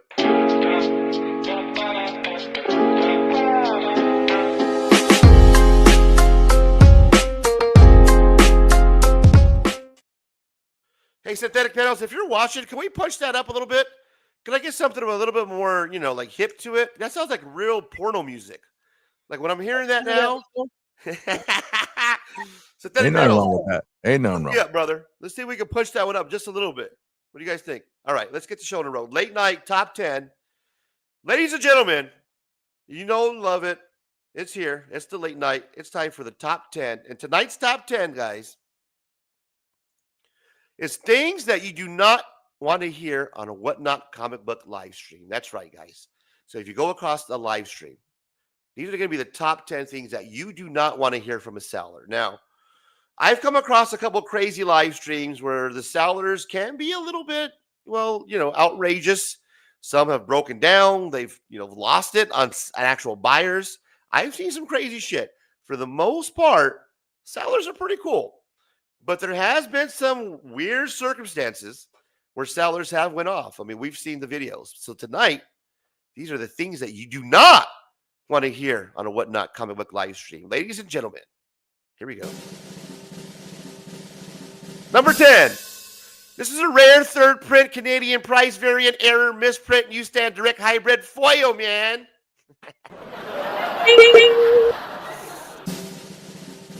Number 9. It's got some light mold, but that's just vintage flavor.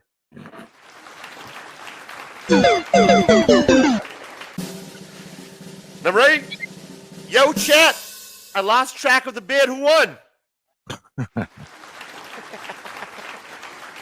I've seen Angel do that before. Angel did that before. You know what's crazy? The only time that happens to me because the Whatnot gets so crazy that it actually freezes it on you. That's what that's at. That's great. And I hate that when I'm like, who won? I'm like, and then I was suddenly behind camera, you're like, son of a bitch. I did it again. Number 7.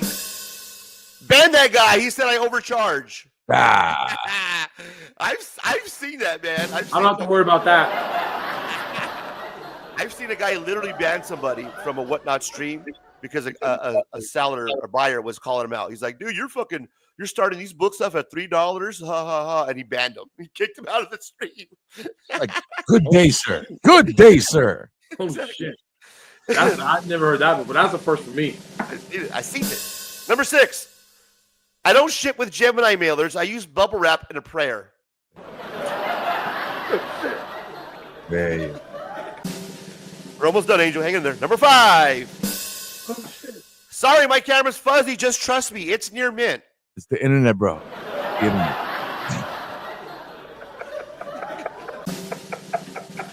Number 4. Shipping caps out at only $39.99. Number 3. If you don't bid, I'm going to end the stream. And Angel, have you ever heard that? Have you ever seen that where these guys are like, I've seen it. I've seen it. And I feel bad. Like I would do a pre-bid and they just cancel it.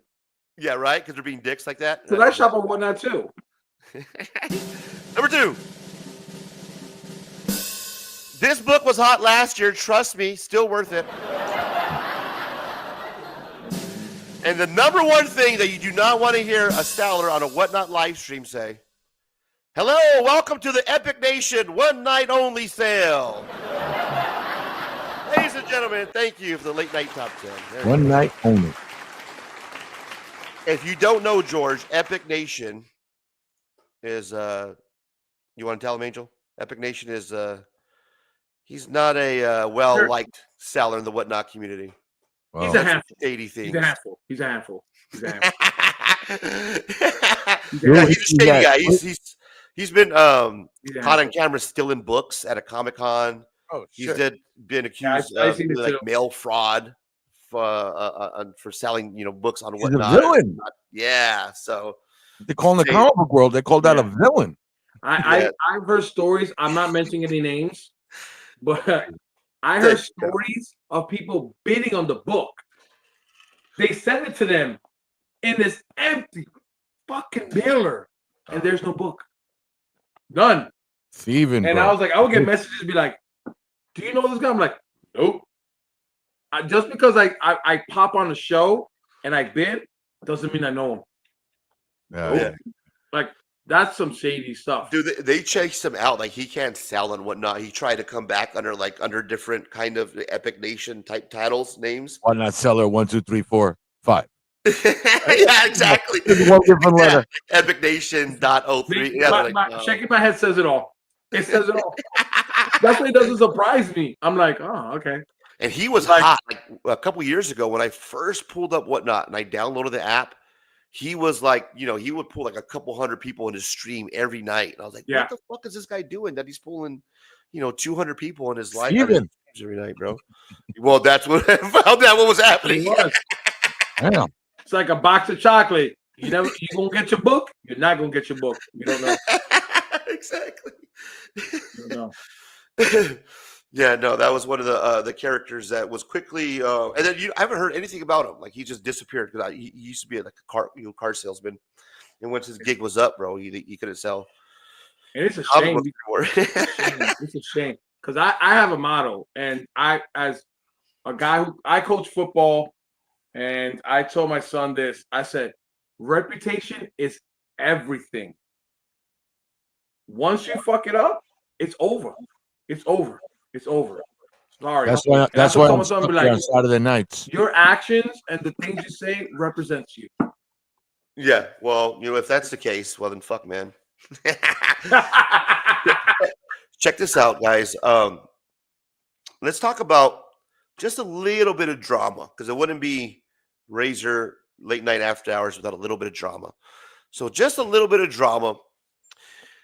The show, I've been getting a little bit of criticism, guys, lately because I've been told, check this out. Here's the criticism. And I had a conversation with a content creator before I did the show. And I wanted to wait to kind of share this because I wanted to get some feedback, some kind of live feedback from the people in the chat. And George, yourself. Here's what I was told by a content creator, the conversation I had before the show, is that people don't know or understand where the show's going. They think that we're being hypocrites, is what I was told, George. That it looks like that we want to do drama, right? But we want to clean up my image, is what I'm being told. I'm like, wait a minute, what the hell is going on? So evidently, there's this conversation that's being made that I'm a hypocrite because I talk about drama, but yet I'm trying to change my image. And I was like, wait, that's not what I'm trying to do. I've never said that I'm trying to stop talking about drama or change my image. So this was interesting to me. I was like, well, you know what? I'll talk about it on the show. It's kind of like the drama portion of our show. Guys, I don't feel like I'm being a hypocrite by trying to have interviews with people like Angel from, whatnot in the comic community, or try to do Beyond the Con events. Like it was weird to me that I was told that I'm being a hypocrite. Like basically what I was told, George, is like, pick a stream, pick a lane, like either be the drama guy, right? Or be the community guy who does interviews with like whatnot sellers. I'm like, wait a minute, what do you mean pick a stream? Like, what do I got to pick a lane for? Like, I can't do both.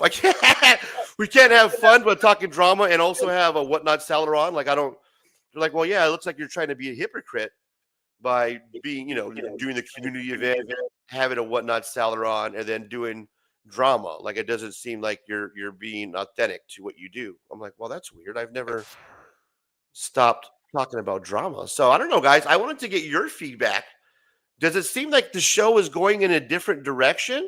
Because I felt like we've always entertained and brought the drama and also connected to the community sellers with Angel.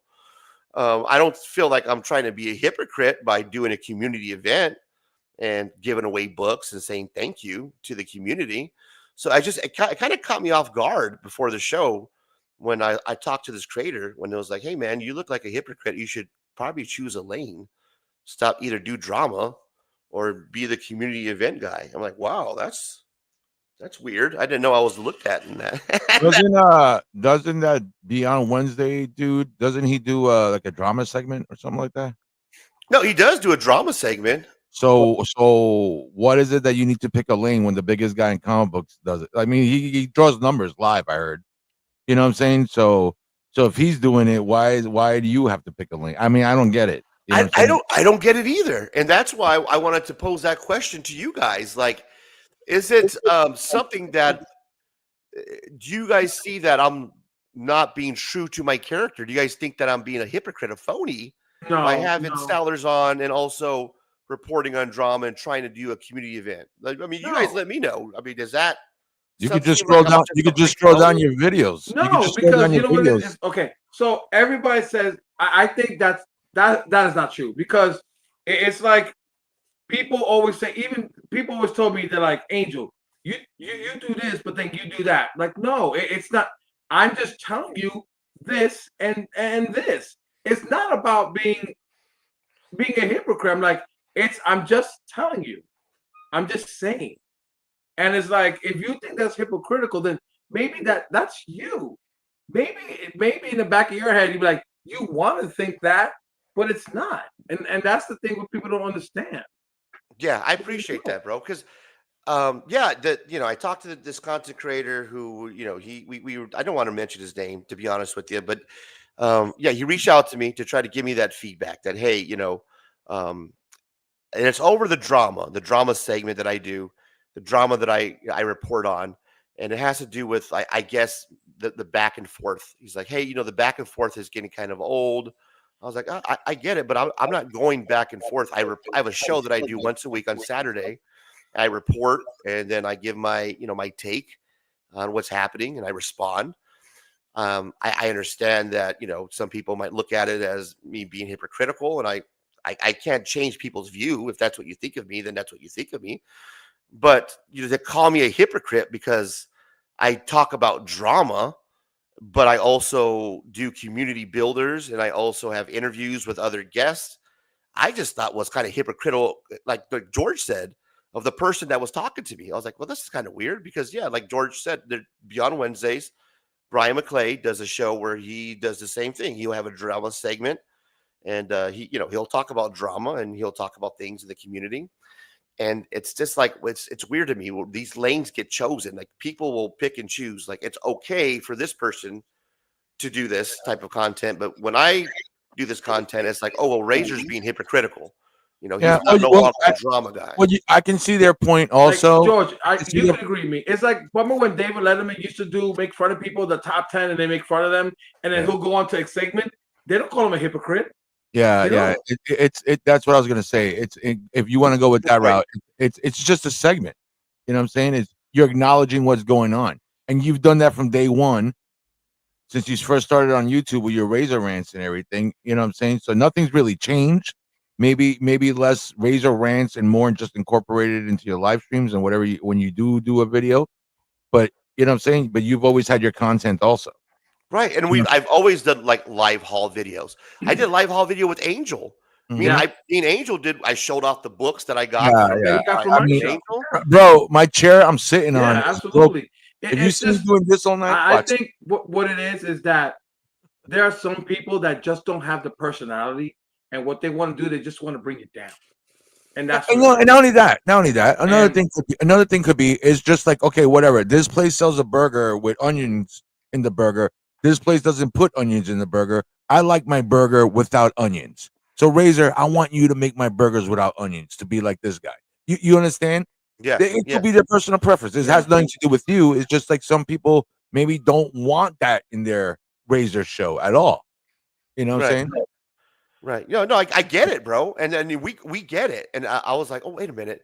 He's like, well, you come across, to be honest with you, what he told me was like, you come across hypocritical, and so does Darth, the guy that I was beefing with, Darth Lopez. He goes, you guys both come across hypocritical. You want to deal in the drama, right? But then you don't want to deal in the drama. Then you want to take steps away from the drama, and then you want to talk about how you're not going to do the drama. And then he's like, basically told me that, no, then you cry about it. I'm like, I cry about it? The fuck are you talking about? I cry about it. He's like, yeah, you cry about it. You'll cry about how you don't want to do the drama, and then you'll do the drama. I haven't cried since February. Oh yeah, that's exactly what I said. That's the last time I cried is about DJ Leaks in February. I'm like, bro, I don't. He goes, I watch your show all the time. I go, well, that's not the case, man. I've never came on my show and said, I'm done doing drama. I'm stepping away. I'm moving the drama. I'm doing something complete. I've never done that, dude. I've always talked about drama. I go, I do different things. I'll have a late night show. I'll do haul videos where I'm showing off my books, and I'm a new collector. So I'll share with people here's what I'm collecting. People will make fun of me. We'll have a good time. I'll learn that way. I go, I'm not just doing, drama. I go, you're right. I go, so if I look hypocritical, then I don't know what to tell you, bro. I'm just showing different lights and sides of me. We do a late night show where we do the drama. We have fun. It's an adult themed show. I do haul videos that really nobody watches, because it's just me showing off my books and me nerding out. But to say that, oh, you're hypocritical, I find that unfair because I do just different content. I also do drama. I've never said, hey, I'm not doing drama. I'm going to move on to something else. I think that it's fair to say that you can still talk about drama and still do community builders. You can still do live hauls. I can still talk to Angel and whatnot sellers. You can still do that and still be, and have drama shows and still be successful at it. I don't see that I have to choose a lane. Like I just have to be Razor Rants and not be able to talk to Angel and have a late night show or do haul videos. I don't think that's fair that I have to just be in this one lane. You know what I mean? You get more views crying. When I cry, people love it, man. That was a 1,000 view show. Retire. You retire after that. I love it. I'm sorry, DJ Blinks. I'm sorry. That's the way it is. Blinks. the big snot like this crying. You know what I mean? George made me do it. George made me do it. Son of a bitch! George says they hate me. Like, it's just what it is that what you're doing is I'm gonna give you something I told my son, and my wife says it's the artist in you. People would say, "Do you express your think outside the box?" Well, for me, there's another box that I think outside. So I want to be, and that's the thing. You're creative. You're not in that one lane. It's like there are other lanes, and you can talk about different things, and that doesn't make you a hypocrite. It really doesn't, because if that's the case, then half of these people on YouTube are hypocrites. That's exactly what I told him, bro. Thank you. God damn it. You know what? I love you, man. Did we just become best friends? Yes. Give it to him. Give it to him. What? Did we just become best friends? Yep. That's exactly what I told him, bro. You word for word is exactly what I said. This community is filled with hypocrites. They want people like just to pick and choose. When it comes to me, it's like, oh, you're a hypocrite. I'm like, come on, bro. I'm a hypocrite just because I don't have to. I don't want to pick a lane. That's why I'm a hypocrite. Because I talk about drama and then I come do something different. I do. If anything, the last couple of shows have been nothing but you defending yourself from 20 channels talking about it. You know what? And Angel, I'm gonna give you some advice that since you're starting a YouTube channel, and here's the advice that I'm gonna give you, and it's the advice that you're supposed to never give, bro. Right? And George will back me up on this. They'll tell you this, that when you start a YouTube channel, here's what you're not supposed to do. This is how you're not going to grow by doing live streams. And you're not going to be able to sustain a channel by doing drama. Now, you don't got to worry about that because you're not doing drama. You're going to do comic book content. You're going to be talking about comic books, statues. Stay in your lane. Yeah, you're going to be staying in your lane. You ain't got to worry about that. Stay in your lane, Angel. But, bro, I've done the complete opposite to grow my channel. I've grown my channel off of live streams and doing nothing but drama content. And they've always said, I've been told that you can't sustain your show by doing drama. You can't grow your channel by doing live streams. That's bullshit. Just because that they haven't done it doesn't mean that you can't do it and others can't do it. So, bro, if you like to go live, drop your shit, go live. Yeah. You will grow your channel because you're fucking smart. People like you. You're knowledgeable. You know your shit about books. So people will hang out in your community. Matt from Heroes for Hire is another perfect example. If you guys don't follow Matt, you guys should. Heroes for Hire Comic Club has grown his channel to almost 500 subscribers. Grinding. He does nothing but live streams. Grinding, right, George? Grinding. My man is grinding. And he I wish I was able to do those numbers. I don't have the time. This is the time you have to put into it. For anybody who's doing it, I'll back Razor up. People talked a lot of smack about my man. My man spent all weekend going live before his bits, before anything, just learning how to do it, learn about the community. The guy was on for hours having everybody come on his show. And everybody seems to forget that. You know what I'm saying? So, yeah, right. Exactly. But you could do it, brother. You got to grind, yeah. You keep grinding. Matt's a perfect example. I've done it by doing lives. So it's sustainable. They just haven't done it, man. And if that's how you want to do it, your channel, then you could do it. Or you could just shoot your videos and fucking show off your fucking books and talk about your statues, man. Yeah. But I'm here for you, brother. If you're fucking want somebody to come on your channel and fuck it up, I'll be more than happy to. I have the missus upstairs. Yeah, the missus upstairs. We're actually gonna go on. Dominic, thank you. That's my mini me. Is that your brother? Yeah, that's my mini. No, that's my son. That's my mini me. What? Oh, That's little Vargas? No, Well, man. actually, you know something? When we first started Whatnot, he was my co-host. Oh shit! He was my co-host. It was a father and son duel. Happy Father's Day, brother! Look at that. That's a nice super chat from Dominic Vargas. He said, "Let them stay mad at you. Let them stay mad. You a sick dude." Thank you, brother. I appreciate you, man. That's awesome. And we're gonna give you the treatment. You know we got to do the super chat. Running through it. Thank you, brother. That's awesome. And you're a friend of the show. Thank you for being a friend. Thank you for being a friend. I'm rich, bitch!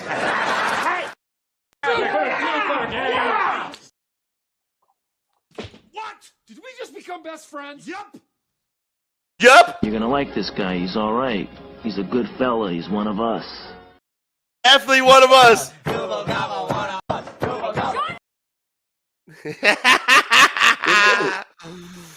But that is my mini me. That's awesome, bro. Look at the support, man. Yeah, he's the one that pushes me to do it. He's like, do it, just do it, just do it, just do it. See? No. So when we first started, he was like, "Listen, I will co-host," and we will co-host together, and you know, I just have a good time with him. That's amazing. Do you guys nerd out over comic books? Like, does he share his same enthusiasm for comic books as you do? Nice. That's third generation. He graduated high school, and he loves Rhino for Marvel. Because he's a football player and a wrestler. Like Rhino, the villain. The villain. Yep. What? That's dope, bro. So I know he's been trying to save up and trying to find his first appearance. So I have in my personal collection. So for his high school graduation, I gave him that. Nice. And years go by, and then last year New York Comic Con, he gifted me the very first appearance of Kraven the Hunter. Oh shit! Nice. That's a son right there. God damn it! Yeah, Mariah, are you hearing this? Here's your jughead, Dad. I did, and it's like, I'm lucky to, I'm like really lucky that the way we share the knowledge, it reminds me of me and my uncle. And that kind of brings me back that vibe, you know what I mean? And my daughter is, she's a 16-year-old girl, but she'll be 17 in July, and she's very into anime. She loves Spider-Man just like her old man. The kids love anime and manga. Is that? Yes. Yes. Kids love manga, bro. She's actually watching what I grew watching. I'm like, oh, I already know about this. Spoilers. Spoilers. Why is she attracted to manga? Does she not like comic books at all? Like she's like, for her, it's like she loves Spider-Man. Like she'll if we go to a place and there's Spider-Man, like she'll dig and she wants Spider-Man books. For her, manga, it's about the stories. Yes, that's what it is. It's the stories, and that's what I'm saying. Like comic books and manga has such good stories that's more entertaining than what's going on TV. And kids are smart these days, man. We don't give kids a lot of credit, man. We talk shit about them, but these kids, all the time. They love fucking reading. They're smart, man. They love stories. You know what I mean? Yep. Like I have I call it the archive room, but it's the comic book room. Like I have this room, but then I have the comic book room in the back, and I have a manga section. And she'll go in there and look at the manga stuff, and she'll be like, "I want this." I'm like, "Well, you know what? Pack your bags. We're gonna go to the comic book store." And I was like, "Buy many manga stuff." She loves it. It's like, get your filthy hands off my manga. Go get your own manga. Oh yes, because she'll be like, "You got Hellsing?" I'm like, "Don't touch those." Yeah. You got Berserk? Don't touch those. So, but it's what I kind of like is like it's my way of being close to them, because as the older they get, it's kind of like I'm dad. You know what I mean? But this hobby is actually what's keeping me closer to my kids, and I love it. So That's it's awesome. for me, it's not about a profit. It's about building memories and stuff like that. And that's why I try to preach on whatnot. Yeah, I love it, dude. I hang out with my daughter. We go digging through comic books. She's now just starting to love to hunt, to dig through the boxes, and she likes Mhm. going to dollar bin boxes. Like she loves just because it's dollars, Yeah. So she could just pull out $10, man, and just sit there and pull sick covers out. So she's starting to get into it just because she likes to sit there and just touching and flipping it. Like there's something Yeah. about kids now where they like us, man. We grew up, handling our comic books, having to put physical media together, like put your CD into your Walkman, put your CD on, read your comic book. Gotta work. There's a lot going on. Oh, shit, the batteries are dead. Yeah, and now, Yes. And I'd be like, no! And you have to run to the dollar store and buy the stupid pack of 30 for $1. And they only last you for like an hour for each one. You got to throw them out and put them in. And it's like, oh my God. I miss those days. remember when you had to get those the C batteries or like the fucking Oh yeah. and then the 9 volts? Remember the 9-volt batteries that you I used to fucking have to plug those in.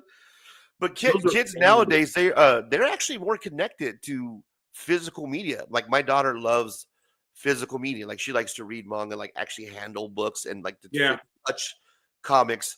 So it's interesting to me when I see the kids. I always think, oh man, they're fucking they're next generation, bro. It's all digital. No, that's the opposite. Actually, a lot of kids are out there Yeah. handling. Oh yeah. My oldest daughter, like she has, like I'm a grandfather at the age of 47, and they're into it. Same, yeah. So it's like I'm to be like, well, mom and dad don't understand, but grandpa understands. I'm like, yes. I'm like, you know what? It's a boring day. Everybody get in the car. We're going to the comic book store. What are you guys gonna go hunting for Father's Day? Are you guys gonna get out and do some? Yeah, we're actually gonna go out. We're gonna do some digging. We're gonna just for us, just me and him for an hour or two. And my daughter's she's a 16-year-old, so she was up with her friends all night. So they'll be talking on the phone like a teenager. So she'll be sleeping through the whole time. I actually keep it casual on my Father's Day. It's crazy. I told people like I don't really like it's Father's Day and people like but it's Father's Day. But every day is Father's Day. Monday, Tuesday, Wednesday, Thursday, Friday, Saturday, Sunday. It's Father's Day every day. Don't take this away from me. I don't have to do chores tomorrow. Yeah, exactly. What are you doing? I was like, what? Okay, wait. But we do get. But Father's Day is that one day that we just get to lounge. Yeah, guess what? I got to build a grill tomorrow. Okay, Happy Father's Day. Mother's Day, we gotta go out and take them shopping and do this and take them out to dinner. We get a bar. Chores. Yeah. I saw a big box show up today. I saw a big box show, and I'm like, "What is that?" And my wife's like, "Oh, that's your Father's Day gift." And I'm like, "Please be, like Eternia from Masters of the Universe." Something, you know what I'm saying? Something crazy. It's gonna be a pack of boxers and some tube socks. No, it was a fucking charcoal grill. I gotta fucking put together now. Happy Father's Day. Fuck. Hey, at least you can cook though after you're fucking done putting it together, bro. You know what I mean? Yeah, at least you get to cook. I have a stove and a microwave already. Well, I'm lucky because with my family, it's like they're like, let's go to the comic book store and get something for dad. Like for my birthday, that was on my birthday actually lands on Free Comic Book Day, believe it or not. May 4th. Shit, that's awesome. I was born on Star Wars Day, which is crazy because May 4th was nothing. Also, George Lucas does these sequels like, oh, you're born on May the 4th. I'm like, I've always been born on May 4th. It's not something to do. Yeah. But she actually got me and I've been eyeing this for such a long time. She actually got me the Batman Catwoman statue where she's like has the whip and they're leaning against. Have you guys seen it? No. Oh, I have it over there, but it's beautiful. And it's like, it wasn't a cheap statue. How many statues do you got? Because you're a statue guy, right? You're a collector, right? Yes. I'm doing the Justice League. I have Aquaman behind me. I have the Green Lantern sideshow, which is all the big sizes. I have Batman and Catwoman. I'm gonna have up in the way to Superman where he's flying up away. That's gonna be on layaway. I got the Tila Masters of the Universe. I have. Oh, there you go, George. Frank Miller. Oh yeah, George, I got one. It's beautiful. It's by Twitterhead. Nice. It's absolutely beautiful. I see them when I go to the cons and stuff like that. I see these statues and I'm like, I can't keep up. I started doing the tour, you know. Expensive. What's he doing? I start filling up the Tolf and stuff like that, just with toys and shit like that. And then I run out of room. And then I see these statues and I'm like, oh my God, I need these statues, man. They're beautiful. And I run out of room. You get addicted, right? And money. Yeah. Let me tell you something. People look at me and like, holy shit. Like, because I still collect action figures, believe it or not. I actually have my favorite is the one that I have is the DC toy line. Remember when DC toy line did the big ones? I have the Terry McGinnis unmasked variant. Nice. I have that one. And I have between the toys, the Hot Toys, the sideshow, the comics, the original art. It's bananas in here. I was trying to remember the name. Yeah, Hot Toys and Sideshow. They're the ones that pretty much make the statues, right? Yeah. They're the big names. Yeah, they're the big names. Yeah. I was in Japan a few years ago, and I got to go to the headquarters. Yeah. So it's the video's on my channel if you want to check it out when you get a time. Yeah. When you're relaxing on Father's Day later. Can you pick those up at Ross? Can I pick those up at Ross? You know what's crazy? I actually following on YouTube is that I got so many things I got to catch up on because, again, after Father's Day, it's back to projects again. Yeah, I hear that. So by the time I go to bed, I watch like 2 or 3 clips, like shows, and then I got to go, and I'm out. I'm the same way, man. I made a mistake one time. I fell asleep listening to one of Razor videos. And it happened to be one of his 12-hour live streams. I literally woke up. You know how when you fall asleep, when you fall asleep and you wake up, the TV's louder, the commercials are louder, right? Yep. So now imagine fucking Razor's voice 20 times louder. At 3 o'clock in the morning. Even my wife is like, oh my God, turn that shit off already, please. Hey, wait a minute. Angel, you're from New York, right? Born and raised. And you're a Bills fan? Hang on. Okay, all right, let's get it straight. Now, number one. On the map, Giants and Jets belong to New Jersey. That's it. That's the only real New York team. Upstate New York, not New Jersey, in the Meadowlands, upstate New York. I was born in a house where we all grew up to be New Yorkers. I'm a New York Knicks fan. I'm a Rangers fan. Now, it's a house divided. Either you're a Yankee fan or you're a Met fan. Yeah. My dad and my mom are Met fans. So is my uncle, my grandfathers. They were all Met fans. But when I was younger, I used to get into the kind of it's not like the Boys and Girls Club, but it's like clubs for young kids. And we used to go to so many Yankees games. I was like, I know more I go to more Yankees games than I do the Mets game. So I'm a Yankee fan, and when in football, it's Buffalo. They're the real New York team. Oh, whoa! You guys hear that? That's the real New York team. Holy, look, that's a big population. Razor, you know, Buffalo is further from New York to Buffalo than New York to where Angel lives right now. It's quicker to get to where Angel lives in Maryland from New York City than it is from New York City to Buffalo. Now, this is what I tell people. Ready? When the Brooklyn Dodgers left Brooklyn, did they call them the Brooklyn Dodgers? No. When the New York Giants left and went to San Francisco, nobody called them the New York Giants. No, they're not. So, like, to me, it's like, if you're not in the New York area, you're not a home team to me. You're not. And you'll only say that in Maryland, not in New York. Oh no, I used to say New York all the time. I was like, there's only one New York team. Check the map. Yeah. That is true though. That is true. People would always ask me, hey, is it true that Giant Stadium is in New Jersey? And I'm like, yeah. Yeah. And they gotta share with the Giants. And they gotta share. Yeah, they rent it out to the Giants. And New Jersey pays the taxes on that stadium. Son, they built the city, son. And you can't even pump your own gas in New Jersey. Yes. No. And you know what's crazy? I told people, like, when the New Jersey Nets left New Jersey, they're in Brooklyn. Do you still call them Jersey? No. Respect the game. Can't even make a left turn in Jersey. You gotta use the cup handle. Oh, I can't. Oh my God. Oh. Jersey is like a bizarro New York. I'm telling you. It's called Jersey. I'm from Jersey. So when my parents divorced, my dad moved to New Jersey because it's cheaper for him, and I lived with my mom in New York. And it's like I have something, like, believe it or not, like my second parents actually were next door to my parents. and they were the only cool people from New Jersey that I love to enjoy. Everybody else like Jersey.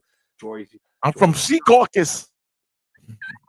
Sea Caucus was about 10 minutes away from my dad's house in New York City. You see, very cheap. Forget about it. So yeah, so they're the New Jersey Giants and the Jersey Jets. Sorry, that's what I told everybody. Be like, he said they built the city, son. That's it. Sorry, but not sorry. Fuck it. Just claim it. Fuck it. I own it. All right. Let's see how well you know your artist, guys. Not just Angel here, but chat. Let's take a look at these covers. This is some of the covers that we're going to be given from DJ Links for the giveaway, guys. 10 sick covers, bro. 10 banger after banger. Covers, bro. I don't know. That Venom looks like a Craig.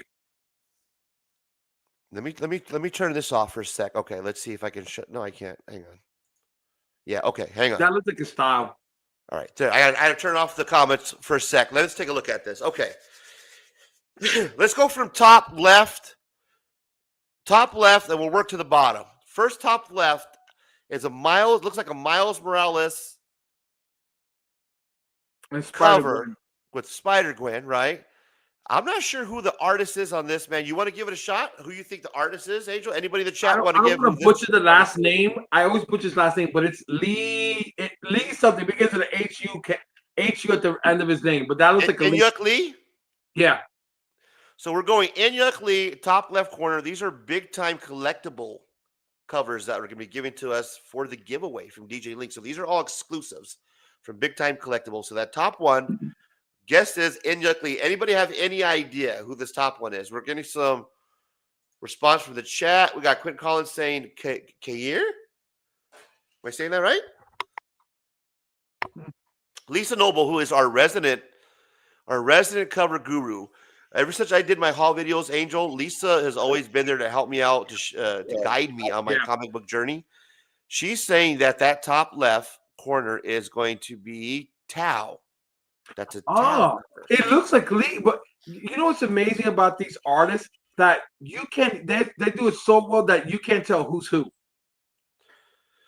Right? Some of these are almost, unless you know, like the artists, like Lisa does, like where you collecting them, and that's like your artist, and it's kind of hard to figure them out, man. Yeah, I can't tell. Like that next one to the right, guys, is that Dominic says is Greg Horn? Which one are you talking about, Dominic? Are you talking about cover number 2? So cover number 2, guys, looks like it's Spider-Man. Is that Mary Jane? Let me see with my glasses on. I can't see from here. It looks like Black Cat, Spider-Man, and Mary Jane. Okay, we got Black Cat, Spider-Man, and Mary Jane. I'm gonna say that this cover here is it Rian Gonzalez? Is that a connecting Rian Gonzalez cover? That's what I was thinking. The same thing too. I'm going to say it's a connecting Rian Gonzalez cover. You guys chat. What do you guys think? Dominic says Greg Horn. Maybe I'm looking at the wrong one. Let's see. Quentin Collins says next 2. Luis says that he hasn't have a clue. Quinn says that he did not know the first one. Lisa says no. Okay, top right. So Lisa's saying no. Top right. Is that where you're saying Tao? Top right? Okay. So we're on the second cover, Lisa, the Spider-Man, the connecting set. What do you guys think that connecting set is? I'm saying that that's Rian Gonzalez. Anybody know? I'm thinking the same thing too. I'm a coolest guru, Louis says. Quentin says he has those connecting covers. Quentin, then who is the artist on those connecting covers? That's what we're trying to figure out. That's the name of this game here, Quentin. Let us know. Okay, while we're trying to figure that one out, is that okay? That's it's a Carrie. Am I pronouncing that right? I think you pronounce it Carrie, right? Ed. Nice. So that's the Carrie cover. Is that Carrie Andrews? I'm saying Carrie Andrews. Okay. Carrie covers. Perfect. All right. So we got Ray, that figured out. Can you switch tiles with me and Angel? That way Angel's in the picture when the comments come up. There you go. That way when the comments come up, our guest won't be blocked. There you go. Yeah, good idea. Thanks. Shut up. I cover your face, so I don't want to see you. Okay. So Carrie. All right, next one is Spider-Gwen, right? Or is that what we're looking at? That's beautiful, bro. That's sick. That's a nice cover. Yeah, that's badass. Somebody's gonna win all 10 of these. All right, that's dope. She's like hanging upside down, chewing some bubble gum. And it looks like it's watercolored or like paint coloring. Who do you guys think this one is? Who's this cover right here? This is not a Greg. This is not a Lee. This is not a Craig. This and they're has all to be exclusives. Yeah. It's so hard to tell. Zerdy. Boom. Look at Lisa, bro. Lisa. I gotta look up this artist. I like this style. I like the style. I really do. Shout out to the guru, Lisa Noble. Lisa, you're on top of it. So that's a Zerdy cover. Thank God that we have Lisa here. She's the only one out of all the people here that knows these covers. Okay, this is how old I am. I grew up with John Romita Jr., Sr. So I grew up with all these guys that are like no longer with us. And some do. Yeah, I'm over here like Mike Zeck. Thank God we got somebody knows comic books in the chat right now. Lisa, comic book gurus. Who's this one to the right? It looks like a Miles Morales cover. That's a dope one. Lisa's the only one at home picking up her phone to the computer screen and Googling the image in it. Oh, shit. Right? She's been helping out the show since day one. She has, dude. She's the best moderator, no doubt, dude. She knows her shit. Like I have no idea. That's a sick cover. I would say Rihanna Gonzalez again because I fucking have no idea. That's what it looks like to me. I know, like I said, these new artists, like I'm trying to keep up with these new artists, and their work is fantastic. Right.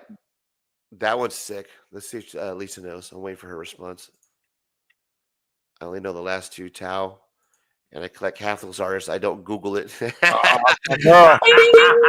It's called, yeah, like I don't Google it. It's not. The last ones almost look all the same, like for the same artist. Like this Venom cover. That looks like Clayton. Right, like a Crane cover, right? So does the one to the right of it too, the Hall cover. No, that one looks like what's his name? I keep butchering his name. It's Advin. I keep butchering his name. ADIB. ADIB. Yes, that's who. I always butcher his name. Like these, the guys who are like from foreign other places. Like I butcher the names, so like try not to butcher them. But that's what they look like to me. What about that bottom right one? Did I get that one right, Lisa? Is that a Del Otto? What was the bottom right one? It looks like a Del Otto. Lisa, help us out on the bottom right. That's the one that we want to know. I think that Wolverine is nice. Come on, man. Let me know one of them, guys. Let me at least get one cover right.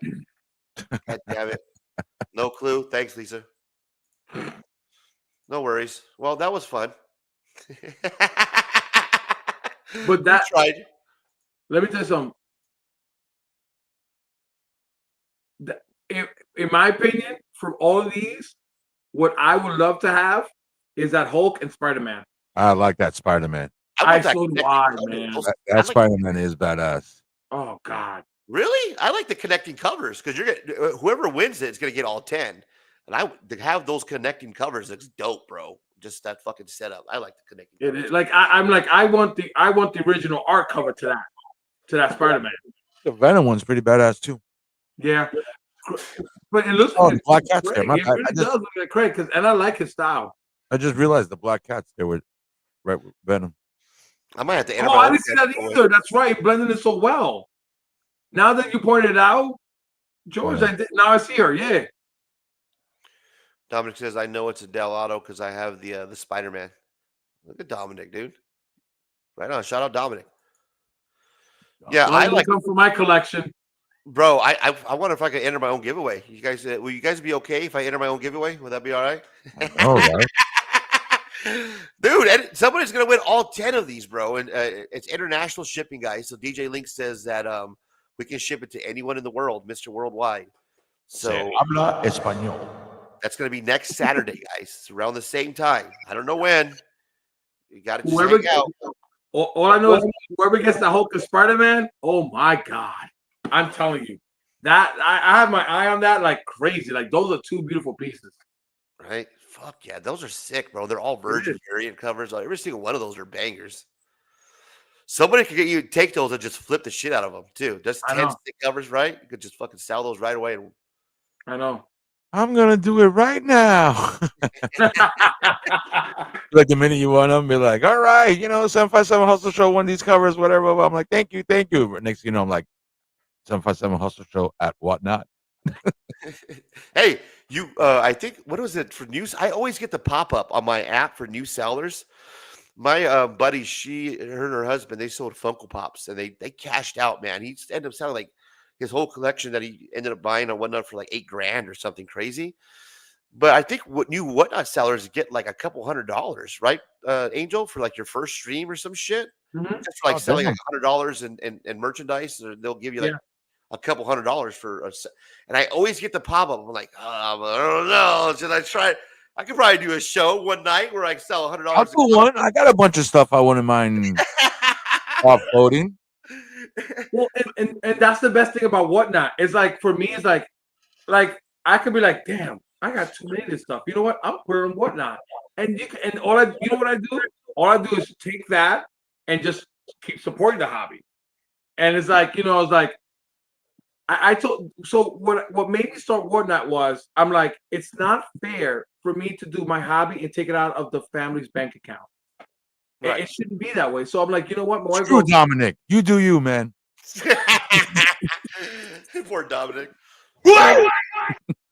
So what I do is like, the money I make from whatnot, it funds my hobby. And my wife was like, she's happy, I'm happy. I'm not in the doghouse at the end of the day. So why not? But my son doesn't. If the wife's happy, the Aquaman statue stays out. Yep. Yep. The wife's not happy. Yeah, no toys. No toys are out. No. So let me ask you this: when you start selling, what do you go based on your prices? So it's a good thing. So for me, it's like, if I sell, say for example, an action figure is a $20 action figure, and I get the action figure for like $5, right? And I start to bid at an auction. Like, I'm happy to get 10, because at the end of the day, I want to make sure that if you buy the action figure and down the road you're not happy with it anymore, you could sell it and actually get more money out of it, or just get your money back. Yeah. Yes. It's like I'm not, like I said, I am not a greedy person. I actually want to make sure that at the end of the day, like, it continues the hobby and the show, and at the end, when you're ready to let it go, you can make some more money out with it too. Now, are you pretty confident? Like, just looking up a book, like a classic book, and be like, oh, I know how much that goes for already, or are you like, I mean, it's a lot of stuff to memorize. You know what I'm saying? For me, bro. It's like fucking rain. Yeah. It's for me. I'm not gonna lie. It's like, there are times that I threw books on whatnot that I didn't know what they were. Like, I'm like, all right, at this time, the price, I remember this book was a $10 book. And when I sold it for like $10, people were like, Angel, that was a $40 book. But at the end of the day, I paid $2 back then for that book. I had this book for years. Can I show you some books? Yeah. And just right off the spot, you know what I'm saying? Fuck no. I don't need like, the exact prices or whatever. Because I'm going to HeroCon, so I'm taking some of these books with me, and I'm trying to get the artists to sign them. Yeah. So I don't know if these are still like hip with the kids. I don't know if the kids are still reading these or want them or anything. So I got this one. Actually, that right there still goes for about like $20 to $30. And it depends on the bag, because if they have scratches on them, then the value goes lower. Oh, so, it's the internet, bro. That's why there's scratches. But yeah, that's still a $20 book. That's still a $20 book all day. Oh, nice. Okay, there you go. Still sealed and everything. All right. So $20 book. All right, what else you got? Okay, all right. My bad. Sorry, I didn't know I was gonna do this. Hold on. Fucking prepared, right? This fucking guy has all week to prepare. This is what happens. Hold on. Yeah, no worries. It's a 3-hour show. Yeah, at least I got stuff that people are gonna want to see. There you go. that one goes about like $6-7. Mm-hmm. It's a real nice one. The other one that's expensive, right? It's the very first ever variant for Superman. All right. One more. Sorry, I felt bad. See, my guy knows his knowledge, bro. Yeah, I like that. He fucking knows his shit, man. I like guys that. out here that don't know what they're talking about. And I know he's a DC guy, so I'm showing him my DC book. I love DC. That's why I'm struggling right now because I'm trying to show you my DC book. That one right now is actually starting to creep up. Because do you know the character White Rabbit in DC? Right. Yeah. Well, that's her very first appearance before she even took on the persona for the White Rabbit. So Look, that's her it's an open. Yes. That one you Oh. can get. That one could easily be. That's a $20 book. It still seals. The newsstand variant is actually creeping up in price. So the White Rabbit right now is becoming very hot now. Excuse me. And that is her first appearance before she even took on the whole costume persona of White Rabbit. Gotcha.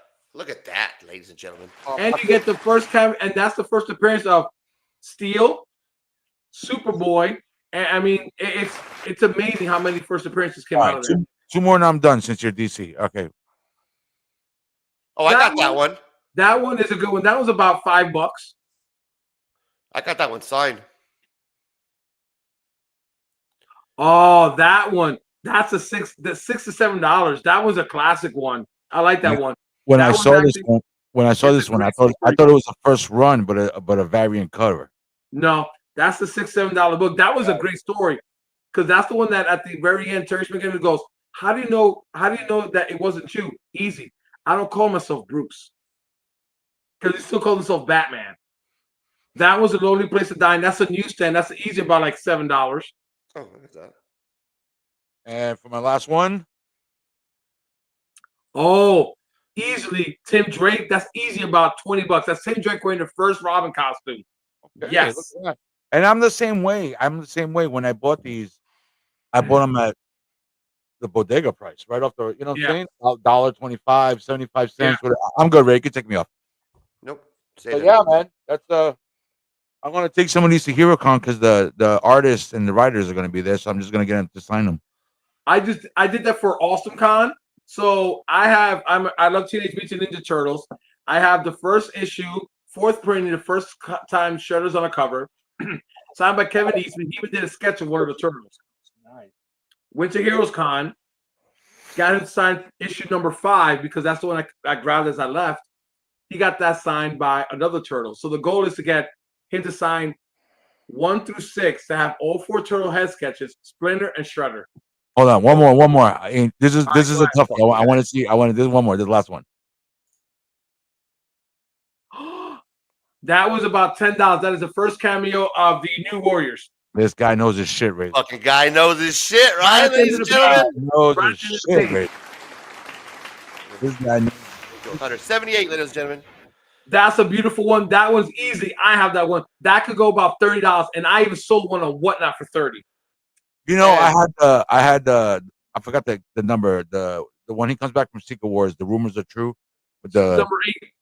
Yeah. So back in the day, you know, I fucking ripped the cover off and I put it in a picture frame so I could put it on the wall.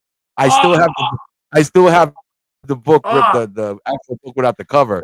But I was like, oh, it'd be cool to have artwork of the covers on the wall and stuff like that. So I was like, I could find this for 50 cents anywhere. Well, you're gonna be doing some good digging next week, bro. So you might have a chance. Oh yeah, we got it all planned. We got it all. And while you're out there digging for books and having your time of life series. Well, George is out there digging next week, Angel, and having a time of his life out at Heroes Con. I'm gonna be down a co-host, but that's okay because during that show, we're going to have somebody who's going to step in and fill in for my guy who's gone. Now, George, nobody can step in and fill your shoes, man. Nobody can actually replace you. No one will ever be able to do that. 15, motherfuckers. But I can see George going, motherfucker, you stole my job. Please, somebody be better than me. Please. Well, I have somebody here backstage right now.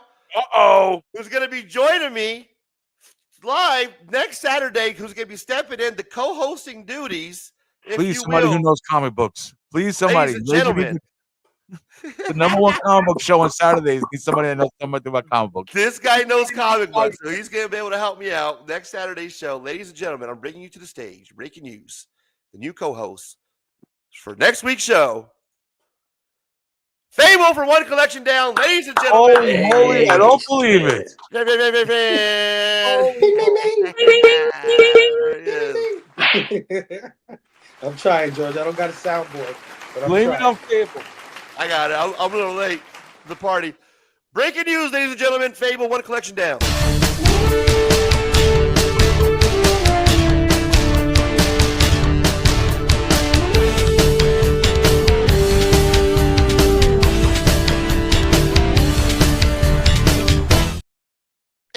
If I knew it was going to be this type of party, I would have stuck my dick in the mashed potatoes, baby. Fuck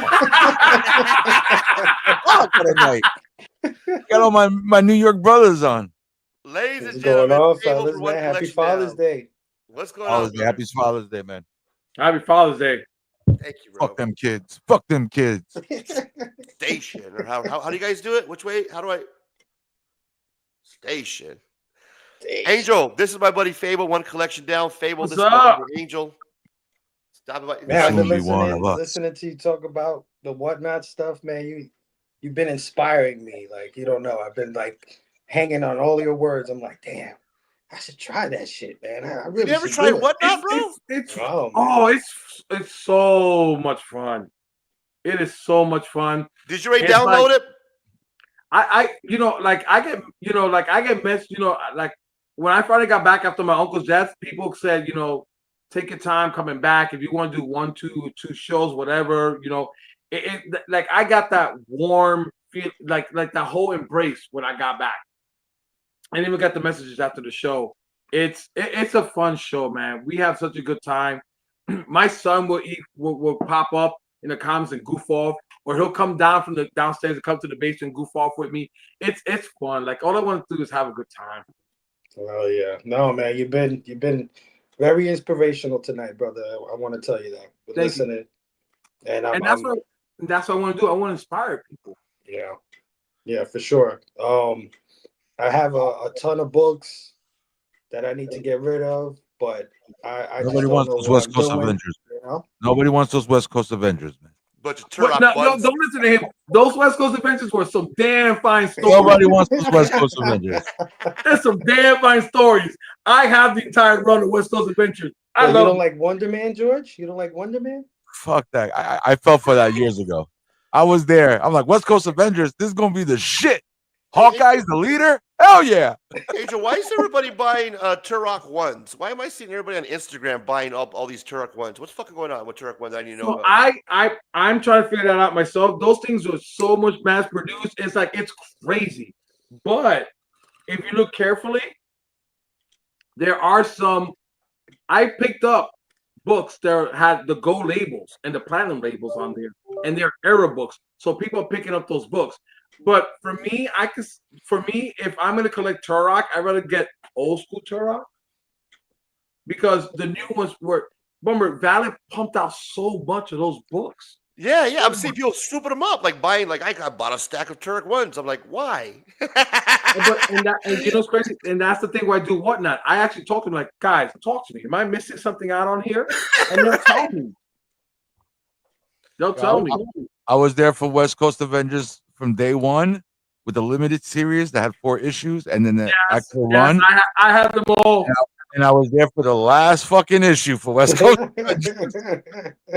I love that issue. I was that That's guy the that one- watches like that bad TV show nobody else watches. That was me with this run right there. Are you kidding me? I love that issue. That's the one time when U.S. agents like looked at Captain America like, you motherfucker. Like the one time he's gonna punch him and Iron Man says, don't do it. Like, are you kidding? Punch the son of a bitch.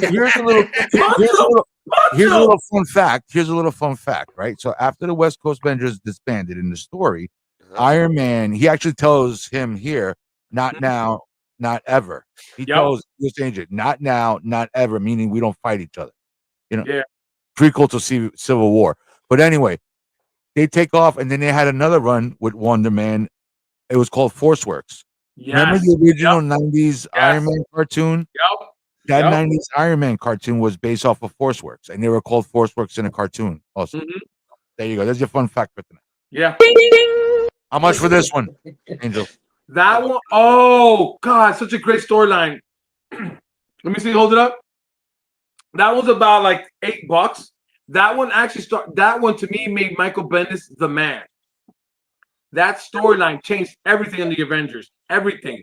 Scarlet Witch went crazy. That's when it started the whole. She went psychotic. She killed Agatha. Like, it was such a great. Like, I love that story. That is one of my favorite Avenger storyline Bendis ever did. Ever. So ever, here's another. So ever. here's another thing. You see how excited he got? There is a station that does audio dramas, and they did the whole audio drama for this one comic. It is fucking like the same thing he just said. You listening to it. The actors are amazing. Spoilers: Ultron sends the Vision in as a bomb. No, he sends the Vision in, and then also it's just this is where Hawkeye dies. Spoiler. Spoilers. He and this is the kickoff to I hate what is it? No More Mutants. Yeah. House M. Jack of Hearts died. She-Hulk went ballistic, savage more than the Hulk. It was such a great storyline. Oh my God. $8? Come on, bro. You can't get me 10. You can't get me 10 for this. Nope. Actually, if the black is still not touched and there's no corresponding, you can get 10 for it. Okay. It's all depending on the black on the where the black line is. 12, and I'll throw in a Great Adventure. I'll throw in Everybody, go grab your short boxes and start pulling them out so we can have Angel price all our books right now. Hands on Abel, fire. grab your collection. Pull out, what do you got? Hold on, ready? I got something cool. Ready?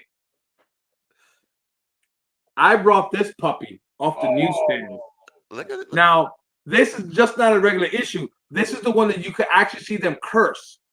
Okay. Yeah, Batman's cursing like this is a hard one to get. What does he say? What's the curse word that he drops? The word like fuck, bitch, this. I mean, really? Says, Batman literally says, "I'm the goddamn Batman." Yes. No, get the fuck out of here. I must have it. I know. Yeah. It was crazy, and you could actually see, like, even in the light, you can see they try to edit it out, but you could see the curse word still when you put it towards the light, and they had to redo it again, make it darker. But at that point, everybody knew what it was. They scrapped it, and then they did the unclean version. No shit. Wow. Who was the writer on that? Was he just fucking Frank Miller, and Jim Lee? Yeah, Jim Lee was the artist. Yeah. Frank Miller was the writer. I was so excited when that book came out. I'm a big Batman Robin fan. So am I. But when that book came out, I was like, "What the fuck?" Batman's just like nonstop yelling at Robin. How do they? He's like nonstop. They made him such an asshole. I'm like, yeah, you're gonna die. You're gonna die. You're gonna die. Like, he treated like Robin like shit. He'd be like, get up. You're a soldier now. Like, there ain't no time for crying. Get up. There's no crying in justice. Yeah, he was I an never ass. heard of this. Okay, show me that book again one more time, Angel. That was Ray's is already writing it down. Look at that. Okay, so this is what Batman and Robin. What number is this? The Boy Wonder. Number 10. Number 10. Okay, I got to look out for that cover. But make sure when you buy the book, you see inside, because a lot of people buy the book and never check for the edited version. They always got the unedited version, never got the cursed one. So make sure you check them. How you can tell? Yeah, I'll show you guys. Show us, bro. Is it? Oh shit, this is dope. Let's see. You see, because it's in the light. Do you see where all that stuff is black label? Yeah. You put it towards the light, you can still see the curse word. Oh, that's dope.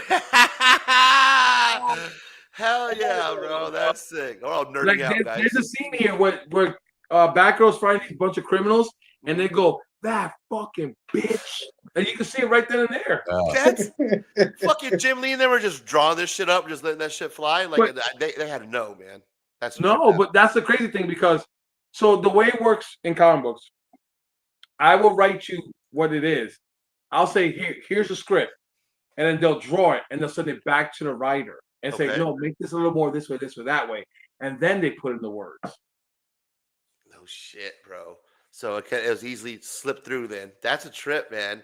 Can you imagine? You imagine being a comic book? Locks in the comments. I would ask him this too. Locks in the comments.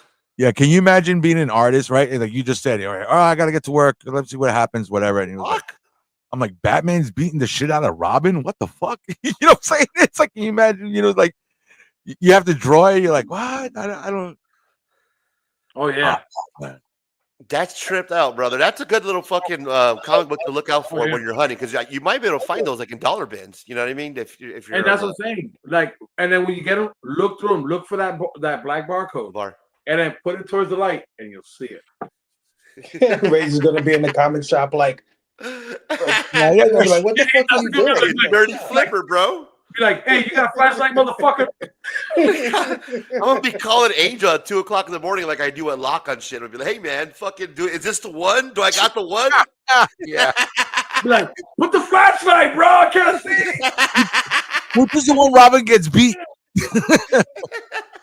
He was talking about how the comic book shop owners aren't too nice to him. So now they're really going to be nice to him when he takes out the book. Like, what the fuck is this guy doing? But yeah, I have some books that were. I picked up a book that is a Daredevil #8 sketch cover. It's a $35 book. Right. And I noticed there were pages missing. And I'm like, oh no, they ripped the pages. Like, no, that's not. They didn't rip the pages off. That's actually a misprint. So I actually hold a rare book. Wow. I've actually brought books on New Comic Book Day that when Walt Disney did the whole Marvel Disney thing, right, the machine made a mistake. It printed the book with 3 different covers, 3 at the same time. Whoa! So you got a 3, one of those. Oh, I've seen collectors show off like, oh, there's a double cover, Yeah. but you got one. No, I have a triple. Damn. It's like Siamese twins, only with a third head. Yeah. Yeah. Hey-o. He's right. That's hot. He's right. I mean, I picked up books where it was $1 Iron Man, and the book, which is weird, it'll come out this way, right? But when you open the book is a double cover, but it was upside down. Oh wow! So when you open it, it'll be like this. I've had that. You know what? It's funny you mentioned that. I remember some books some DC books from back in the day. Like I get in it where it's upside down. Yeah. Where it's up. I guess. Yeah. Here's a kicker. Do you want to find the Holy Grail book? Yeah. There's a Teen Titans #4. Oh, #4. That was Marvel and DC used the same company, and they had a DC cover with a Marvel book. Oh damn! Oh wow! Wait. So that was Teen Titans #4 with a Marvel book. So okay. back then they used the same printing company. They used the same printing company. So it came out with what Marvel and DC printed on the and the label on the. I just got your chocolate and my peanut butter with a Marvel comic inside. What? That's a trip, bro. You got your chocolate and my peanut butter. I got my peanut butter and your chocolate. Let's do a crossover. Oh yeah. That's what I tell people. Like, just because a book is in $1, always open it up. You never know what you're gonna get. You really don't. That should be the fucking. That should be like the, the name of your channel, or like the the description of your channel, bro. Right there. Oh, maybe I could say my caption could be like, "Guess what I got, fuckers." Yeah. But I mean, it's just crazy. Like that book sold in auction. One reportedly sold for about $1,200. Wow. And you just got to basically have the eyes, basically, right? Because you just got to just be on the hunt and be able to fucking see that. And because honestly, that's some shit that I would just overlook. You know what I mean? Like I'd be like, oh, that's weird. You know what I mean? And just keep moving on, not knowing like that's a fucking error, bro. You need to pull that out. It took me 2 years to learn a Mark Jeweler cover without even opening up a book. So I could able to see like the top, and I could tell it was a Mark Jeweler or not. And I buy them, and I buy them, and I buy them, and I buy them, and I buy them. And then it goes, why are you buying these things? And I open it up and be like, here you go, it's Mark Jeweler. It's Mark Jeweler, Mark Jeweler, Mark Jeweler, Mark Jeweler, Mark Jeweler, Mark Jeweler. And like, how do you do that? I'm like, it's something that I didn't learn overnight. It's like something my eagle eye was learning to do. So if you see a newsstand, look at the top. If there's a black line across, you got yourself a Mark Jeweler. It's like back in the day when I used to be in the subway and the hot chick used to come up to me. I'd make sure I checked the neck for the Adam's apple. Back in the day? What do you mean? I still do that. Well, no. Did you hear one guy got arrested? He went to a bar, roofied the drinks of a girl, not to rape them, to find out they get a boner or not. Oh. Wow. Everybody's got their thing. Everybody's got their thing. We don't judge. The cops arrested him. Like, what did you do that for? I'm like, he goes, we're in the day of age. We're like, I don't know if I'm going home with a guy or a girl, so I had to find out. There you go. Yeah, exactly. Safety first. What was the one test where the comedian goes, I offer him a drink, so that way, you know, if they take the drink or not, I could tell if they're pregnant or some shit like that. That's a good I've way heard to that one. I haven't heard that one. I have not heard that one. Ladies and gentlemen, thank you for stopping by tonight. We are hanging out. We got AngelHunter78, Fable from One Collection Down, George for the 757 Hustle Show. Please smash the like button, because I'm told that that helps out with the algorithm. So, yeah, guys, if you can do that, hit the like button. Make sure you follow these guys. Follow Fable, follow George, and then Angel Hunter. He's on Whatnot, guys. So if you want to know where to find Angel, I'm going to show you. I'll pull it up for you. This is it. It's $5 shipping, max shipping, $2 starts. This is what you're looking for. Fable, I just shot you my referral link, bro. So if you download a Whatnot, undownload it and then download my referral link. Use it. Do it. You're gonna get $10, man. So Does it matter if I have an account already? Oh shit, yeah, I think it does. Damn. One job. Download the app, guys, and then go check out Angel Hunter. It's $5. We'll start a new one. Yeah, go get a burner account, bro. I know you have one. Ew. Ew.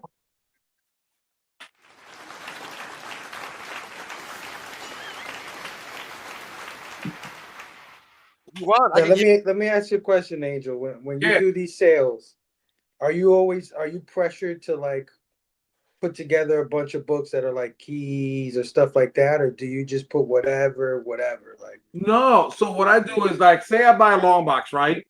And I'm doing a show. I'm saying, okay, we're gonna do 100 books tonight. What I do is grab the pull. Like always, like I'm pulling books. I'm like, I don't know what I'm gonna put out next, because I buy them, and what I do is I buy them and I leave them on the shelf. I don't touch them. I don't look at them. I don't do anything. I leave them there because I want to be surprised what the next book's gonna be. And I pull out. Then you price them. You price them there on the spot. No, I just start at $1. Yeah. Oh, I got you. All right. So I do it at $1, and it's like I told everybody, like if nobody's gonna bid, I'll take this book. And I actually take it too. So it's like, nobody wants it. Like I put it into the vault, and I added to what I'm missing from there. So it's always a blind thing, and I'm always doing it. And then like sometimes out of the moment, I don't tell them anything. I always put a post-it note saying thank you, and I will always slip an extra book or two in there on the house. Yeah, Lisa brings up a good point, because eBay Live, I've shopped on eBay Live. Like, I'll be honest with you, bro. I've tried eBay Live. There's a couple of sellers that I go to where they have free shipping, but they don't do dollar starts, or they, they'll have like $3 starts. But eBay Live is a new, I want to say new player to the game, but Whatnot was kind of the first, right? And then eBay Live was a couple of years behind. Yeah. So they're kind of late to the game, but they have started up their own live portion of eBay, where it's similar to Whatnot, but not exactly the same. What's your feelings on eBay Live, man? Have you tried to sell on eBay Live? What is there similarities or any differences? So when I first started, I still have a toy. I have a toy business called Sock It To Me Toys. I still have it. It's still active on eBay. It is, for me, I've seen it. It's a little different. Like I don't know how it works. The thing is, Whatnot makes it so easy, so simple, that at the end of the day, they print the labels for you. All I gotta do is press print, and the labels come out. They make things so much easier, so it's less stress on you. Gotcha. So opposed to when I do eBay, I have to, once it sells, I gotta print the label. I gotta go down there. I gotta do, so it's added on extra work. Whereas like that's what I'm like, the live one, I'm out. I only could do one. I'd rather do Whatnot, which is easier, and the eBay is for my toy business, and I try to separate the two. So the interface that Whatnot uses is just easy to use, kind of like with StreamYard. Like I love using StreamYard because it's just easy. Well, Whatnot, you're saying that when you're done selling, you don't have to do anything. It's just there. It just prints out the labels. It's done. Yeah. Boom. All I have to do is, like, if you 4-buy for me, At the end, all I have to do is I put your names on a Post-it note as the auction keeps going. When it's done, all I have to do is go on shipping, press where you are, Razor, press print label. It comes out of my fax machine, out of my printer. I'm done. And all I gotta do is put it in a box. The label's already made, and I just ship it out to the post office. Nice. That's very Mercari and Facebook Marketplace has that feature too. It's pretty good. I love it when we used to sell dioramas. Yeah. When COVID started, I got my mom and dad doing dioramas to get some extra cash and do some stuff from home. And the same thing. I started an actual website, but I was like, it's too much. And then I switched over to Etsy, and the same thing. When you sell through the sites, that you hit you got to sell today. You get the notification. You go, you look, you hit print. It comes right out. I'm like, oh hell yeah, that's awesome. That is a cool feature. So that's good. That does that for. Lisa says that eBay does that with the labels. I wanted to ask you. I've noticed with Whatnot and eBay, they do like how do you do your loading, like your inventory? Because I saw with eBay, like this guy was having problems. Like he had to have like 100 of them already preloaded, and then when he missed one, it like completely fucked him up. Like he was on lot number 88, and he couldn't find 87, and he had to like shut down the whole show because. And that's the beauty of Whatnot. So if I say I'm printing 100 books, right, and I'm doing 3 giveaways, 3 regular giveaways, and I'm doing 5 buyers giveaways, all I have to do is when I'm talking to you guys, go under home. Press giveaway number 1, and giveaway will come up. And when I sell like my regular 100, be like, okay, book number 1 didn't sell or it sold. Keep going, book them. It makes it so much easier. I don't have to fiddle with everything. It isn't. And if I want to add another book at the very end as a surprise, like I always do, I always talk to everybody and I could type it in as I'm talking, and it makes it like that quick. So you're not even waiting. Yeah. I wonder if eBay Live, Lisa, do you know if eBay is it are they cheaper for the sellers, like the percentage that they take out? Are they giving sellers, like if you come to eBay Live, are only taking 10% rather than 19% or something? Are they offering sellers an incentive to move to eBay Live? And do you have to be specific like to eBay? Like do you know this, Angel? Can you sell on Whatnot and eBay? So what I can do is, so for example, so when I put up my toys, I put up action figures. I put the description of what it is. I put the price what it is and what the shipping is going to be, and I put it up there. So those little details you have to put up. Whatnot, it's simple of you're selling comics. Is it vintage or modern? It's vintage and modern. So it's quicker. So with eBay, it's more detail oriented work opposed to Whatnot. And the one thing I do like about I do give credit to eBay with the toys. I love doing that because I can take the extra pictures that I want and do the description that I want, and then I just leave it alone, and it does itself. So it's kind of like it's like opening up your own website store, and it's a store. eBay's a store, and I love it. Then I get a notification page. It says you have sold this item.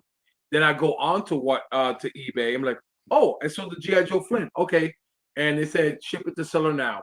And then I package it up, and then I get my label, and then I go. But it's more detail-oriented work. Okay, so Lisa said that you can sell on both. You just can't mention other platforms on eBay Live. It makes sense. No. Okay. Fable, don't go crazy and start selling all your shit tomorrow. You like taking notes. I see you salivating over there. Me and Fable are going to both be on Whatnot tomorrow because he raised comics. I'm one of those COVID collectors. You know, I hadn't collected anything in 25, 30 years. And when 2019 hit and I decided to do comic books, I went freaking ballistic. And I've got like, a lot of I've amassed over 12,000 books in 3 years. Holy shit, bro. That's a shit ton of books, man. Damn. Yeah, and half of them, like, because now I know what I like. Now I know the artist. Now I know it took 12,000 books. Yeah. I got 150 short boxes. Oh, no, I went to that loop. I have 25,000 comics. Get the fuck out of here. Just my personal collection. You guys are just making up numbers now. Well, No. fuck you. We're doing that. Razor, we're collectors, man. I have 2.3 million comic books. All right. They're variants, yes. Some are variants. Okay, some are variants. Do but you Razor, use gotta catch up. CLZ? CLZ the I do. I do, but I find Key Collector an easier one to use because all I have to do is low, mid, or high. And I can just put I look at it like, okay, mine is a mid or mine is a low. And it's easier to track that way. Where you go to I didn't know Key Collector tracks your books. I didn't know they could do that. Yeah. Yeah, I didn't know that either. I use Hip Comic. Yes. So if you go on Key Collector and they'll say when you scroll, say you scroll the West Coast Avengers. I put them as low. Don't get them started, Angel. See what you did. I put them. I say I know it should be low, but I bump it up to mid because there was a lot of heart when I got this. Yeah. So and then you look up, you put West Coast Avengers, and then you can put either give me the keys or give me the whole entire series, and they'll give you that option. And you can actually check off and say, okay, this one's low. This was it's a great app. Like I love it. I tried the CLZ. I'm not happy with it. I actually didn't renew it. I didn't renew it this year. It's just to me, it's like I'd rather just have Key Collector. It's easier.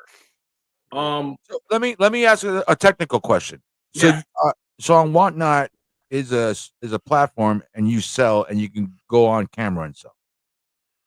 So it's a social platform, right? And so like the way I'm talking to you, like I can be interacting with you, and then be like, like talk to you guys and get so I'll do a giveaway, and then I'll do the camera facing me, and we'll talk and say, how's everybody doing? Did anybody see the newest movie? Hey, just to let you guys know, this is Marvel just announced this and that, and I will fill them in on what's going on with Marvel, what the new announcement is, and then when the countdown is getting closer, I put it back to the books, and we continue. But then we still talk afterwards.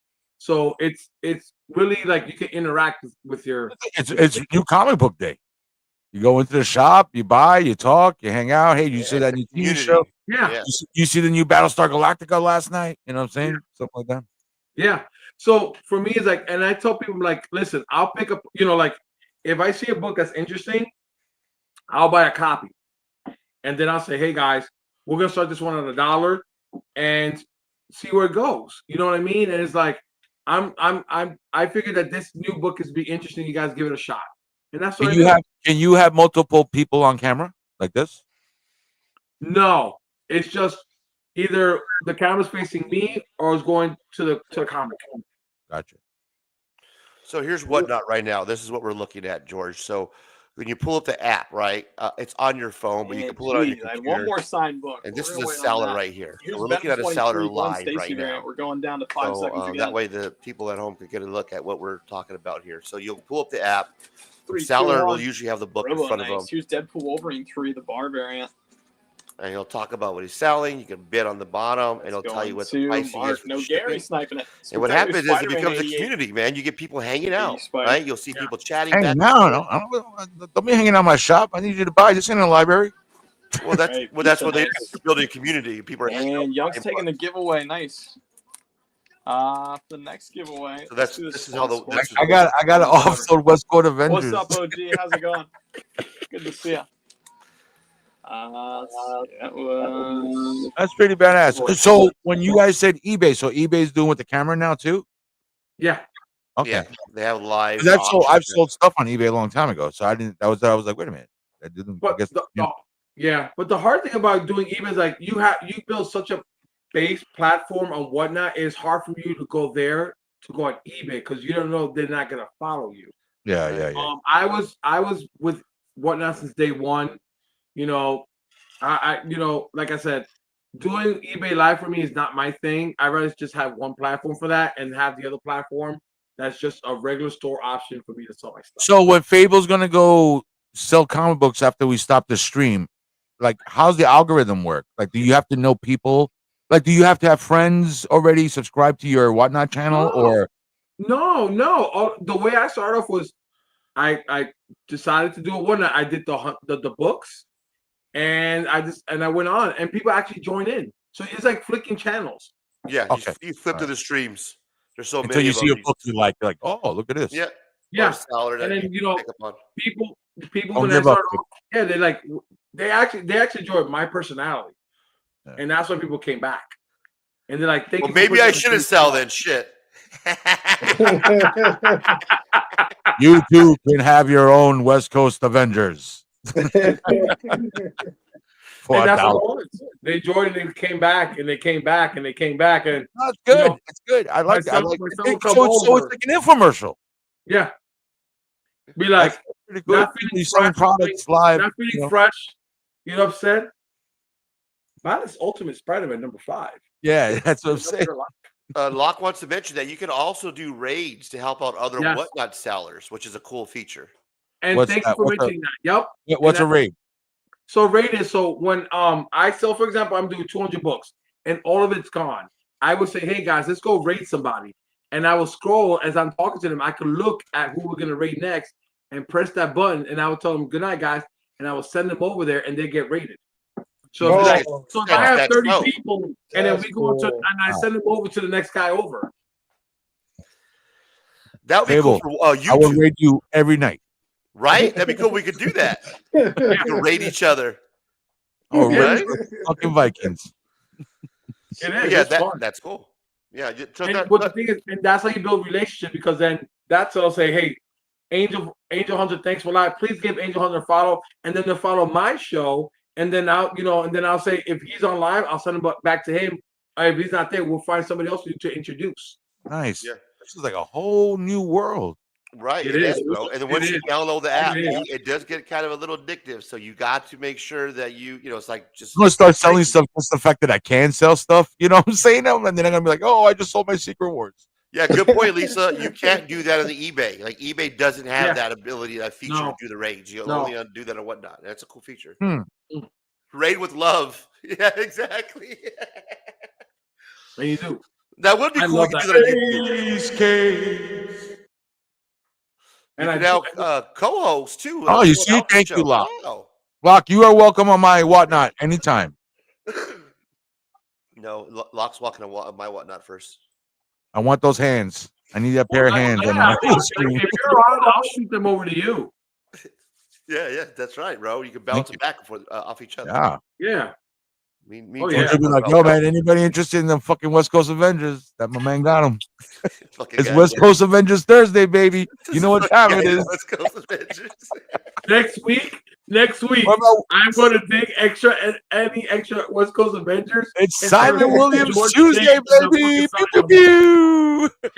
Is George better buy him? Number 35, George. Where my Tiger fans? Or ban him from whatnot if he doesn't buy him.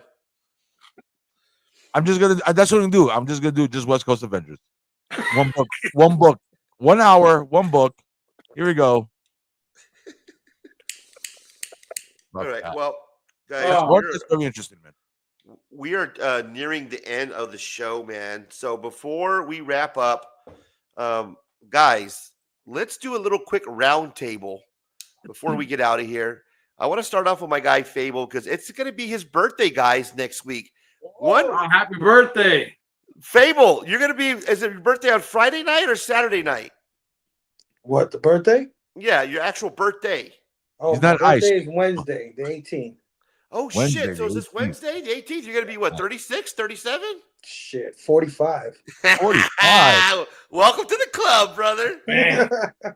That was a tough 42. Once you got off the tit, that was a tough 42. And you're going to be coming back from a hiatus, right? This Friday night? Yes, the return. Sir, man.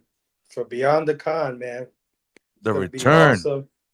Awesome. All my guys are actually going to the con, so I'm gonna treat it like they went to Krakoa, and I had to gather a new X-Men team. New X-Men. X-Men.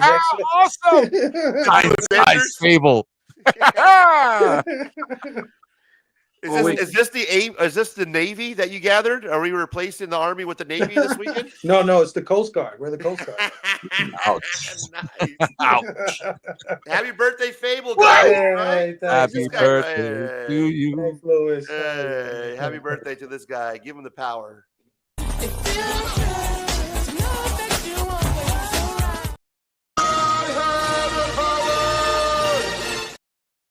Oh yeah, brother. I love Happy that birthday, message man. universe. Fable, what do you got going on Friday? Is it going to be you and who then? Who's going to show up? I got my boy John Spilio. He does Castle's Corner. I don't know if you're familiar with him. He's linked in with the EXP guys. You know the EXP, Dynamite Comics, Dynamic Forces, all those guys. Yes, I do. He's gonna be there. I got my guy Sergio. Sergio does he does columns for CBSI.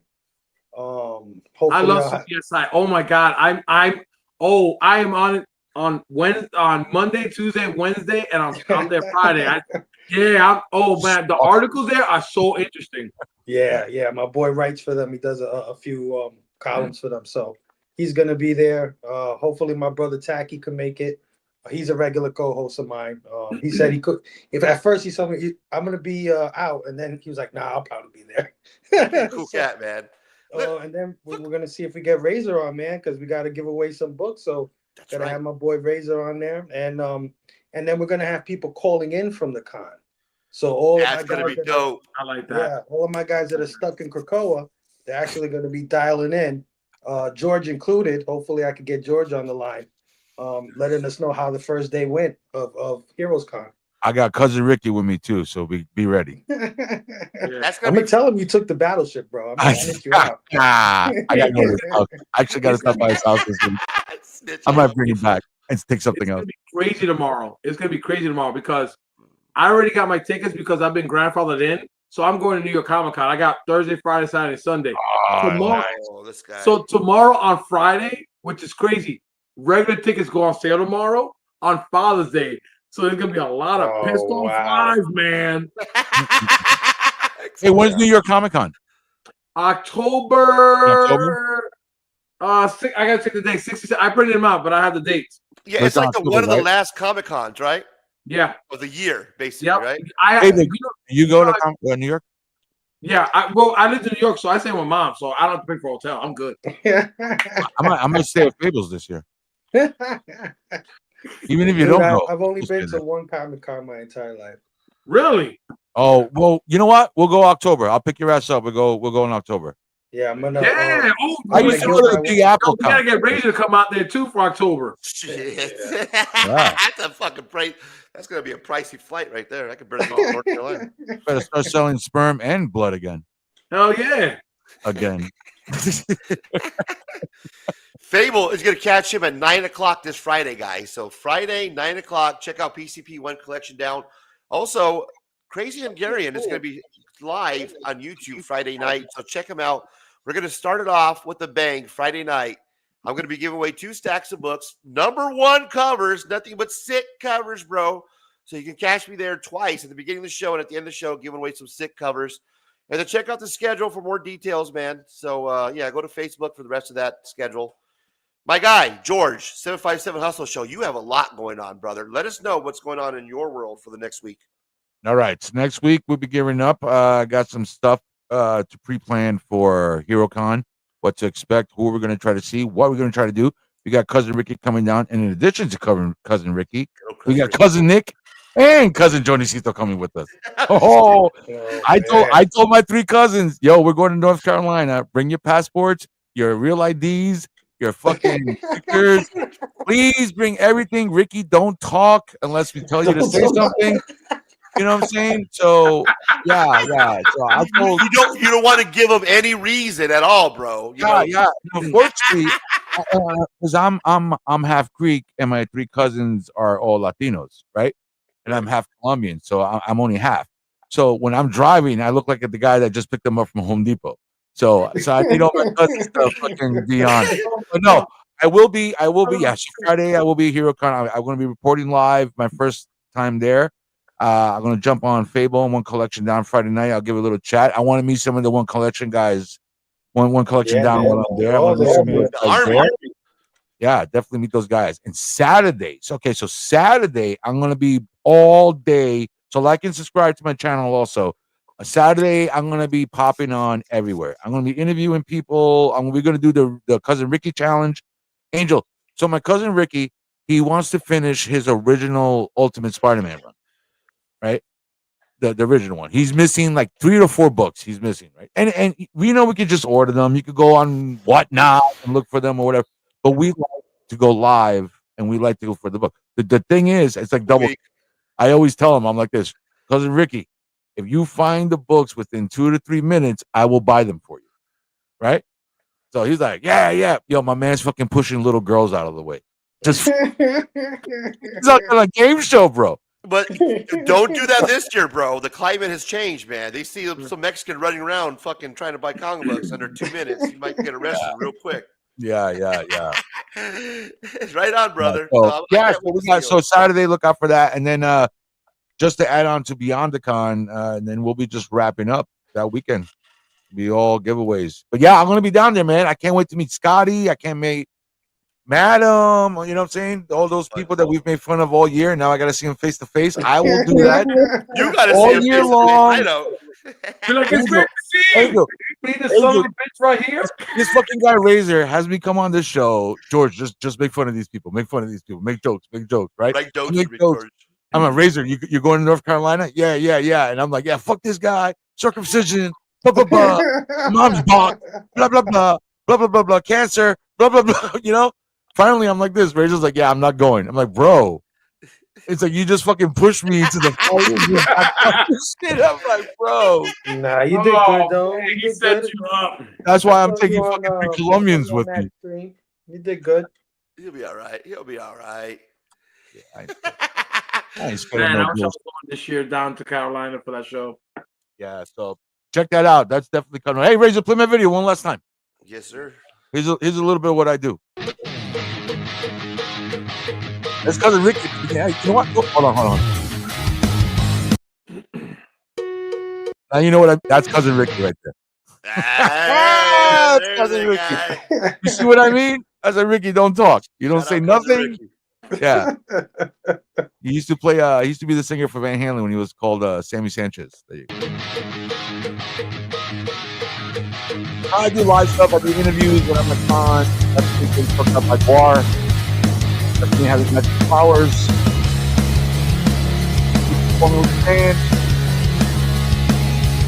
He's singing right there, broadcasting live, starting a riot. Keep getting chased. He has a cartoon. There will be knockers on stage to me. Keep thinking the whole. Yeah, June 20th, the Heroes Convention and Beyond the Con. George cracks me up. June 20th to the 22nd. Nice. Very excited. Very excited. Nice. Appreciate you, brother. Now, ladies and gentlemen, the man of the hour, AngelHunter78. You can check him out. Whatnot. Angel, what do you got coming up? Where can we find you? What's going on in your world? Well, now as soon as we get the whole electronic phone fixed, but I will be planning doing it Whatnot Friday, Saturday, and Sunday. I'm gonna have the house to myself next week, so why not? Everybody's gonna be out of the house. Why not? So I'll be doing that. As always, I will be dropping a few surprises when you make a purchase. I'm not gonna tell you what it is. It could be a foil. It could be a glow in the dark cover. Nice. We don't know. That's the best part. It's always surprises. So that's gonna be fun and stored. So next Friday, Saturday, Sunday, we're gonna get it on. Check him out, guys. AngelHunter78 on Whatnot. $5 max shipping. $1 starts. He's the homie. Supports the show. Support those that support Razor. Guys, we had a fun time tonight. I want to thank everybody stopping by. The whole chat. It's been lit. You guys are amazing, man. Lisa, the best moderator in the game. She's dropping all the links, doing. Oh yeah. Thank you, Lisa. The Lord's work. Thank you, Lisa. Thanks. You gotta change your name to Lisa Links. Man. Vote for her, guys, for best moderator. Give her a shout out. I'll put in my weight behind Lisa. My big 300-pound body behind Lisa. You know what? Let me rephrase that. That didn't sound right. 320. I'm supporting Lisa for the moderator. Exactly. So thank you, Lisa. Thank you for stopping by, doing what you do. Thank you, everybody. I mean, just Dominic, the man had his son show up and support. That's Father's Day love right there, bro. Yeah. Check this. That's amazing. Build the grill, Daddy. I'm hungry. Build the grill, Daddy. I'm hungry. Raquel, I love you. You're mysterious. I love the name. I love the shades. You're a beautiful person. Thank you for your super chats tonight. That's amazing. Luis, my guy. Shout out to Luis. He supports the show. He supports Angel. He's both hanging out in our streams, and I appreciate you, dude. Thank you so much, my guy. Angel, what's your IG? So it's interesting. So my IG is Angel Vargas 78, not Angel Hunter, because I kept it when I first started. It was easier to just keep everything the way it is. So it's Angel Vargas 78 on Instagram, IG. Just ask for request. I will accept it. You'll be part of the family. Angel Vargas will suck at IG. See what I got to put up with, Angel? I'm gonna change my name. Fuck George, West Coast Avenger. Yeah! Ding, ding, ding, ding.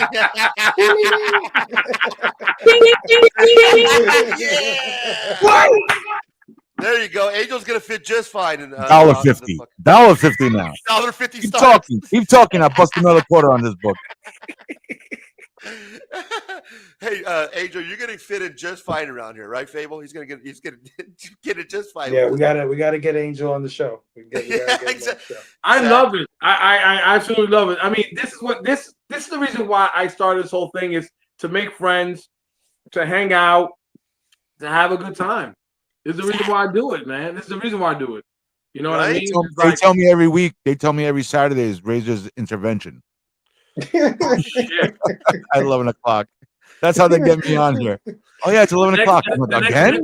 Are we doing another intervention? Here's the problem. Oh, this is just the first side. I gotta tell you the other side. Yeah. Well, the top 10 used to be something else, but we changed it to every week top 10 Razor problems. Oh wow. Yeah, Razor will get you in trouble for sure, man. But we love him. We love him. Hey, well, that's what I'm saying. I gotta let Angel just be, bro. Like when he starts his channel, you know what I mean? I'll keep my distance, because believe it or not, Angel, you don't see me doing too many interviews because I'm not asked that much, bro. I bring a little bit of controversy, so I'm gonna once you start your channel, man, I'm just gonna let you do your thing, because I don't want to come over there and fuck it up for you. Nah. You know what? I mean, this is what I like. People are unsubscribing live. There was unsubscribing live when I had radio the first time. You know what it is? You know what I like? See, like this is fun. Saturday Night Live, like this is fun. Like this is something that you don't see all the time on YouTube. They do it once in a while. I'm like, you know what? You need to get together and you need to talk like this and hang out. Because you know what? Because after a long fucking week at work, you want to hang out with people who understand you. And right? It is. You know what I mean? Nah. You know what? I let people be like, you know what? I tell to all the haters that put you down, Razor, you just go, you think outside the box, outside of that box.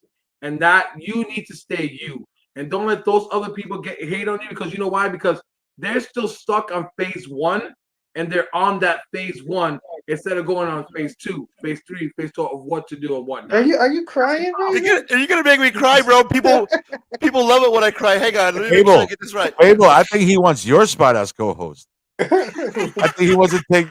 I think he wants to replace you, replacing me. He wants to replace you, replacing me. Nah, we can't do that. Nah. I get so much shit because I cried before. You know, they're great cries. Yeah. Razors are cry. So hang on, bro. Say that again a second. I gotta use that bit. Hold on. That's my tissue. You know what I say to all the haters? I'm like, you got an issue? Go get a fucking tissue, bro, and go Dr. Phil. Yeah, there we go. There you go. There he is. We only got one life in this fucking earth. Enjoy it, man. Enjoy your day like it's tomorrow's your last, and appreciate it. And I always say, my life. Drive it like you stole it. Razor don't drive, so he never gets what I'm saying. Locke is awesome, dude. Man, we had a great time. We better stop while we're ahead, because Angel, you know, you're doing great, man. So let me stop you now, because you're on a roll, and we want to end on a high note. So me.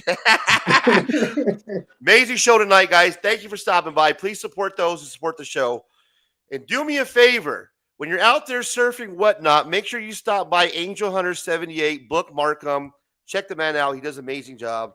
And then he'll raid you to Fable's news channel. And he'll raid you to Fable's news. And maybe Fable will raid you to the West Coast Avengers channel too. Thank you very much. Yeah, if he tells me that he's on one certain time, I'll shoot him over.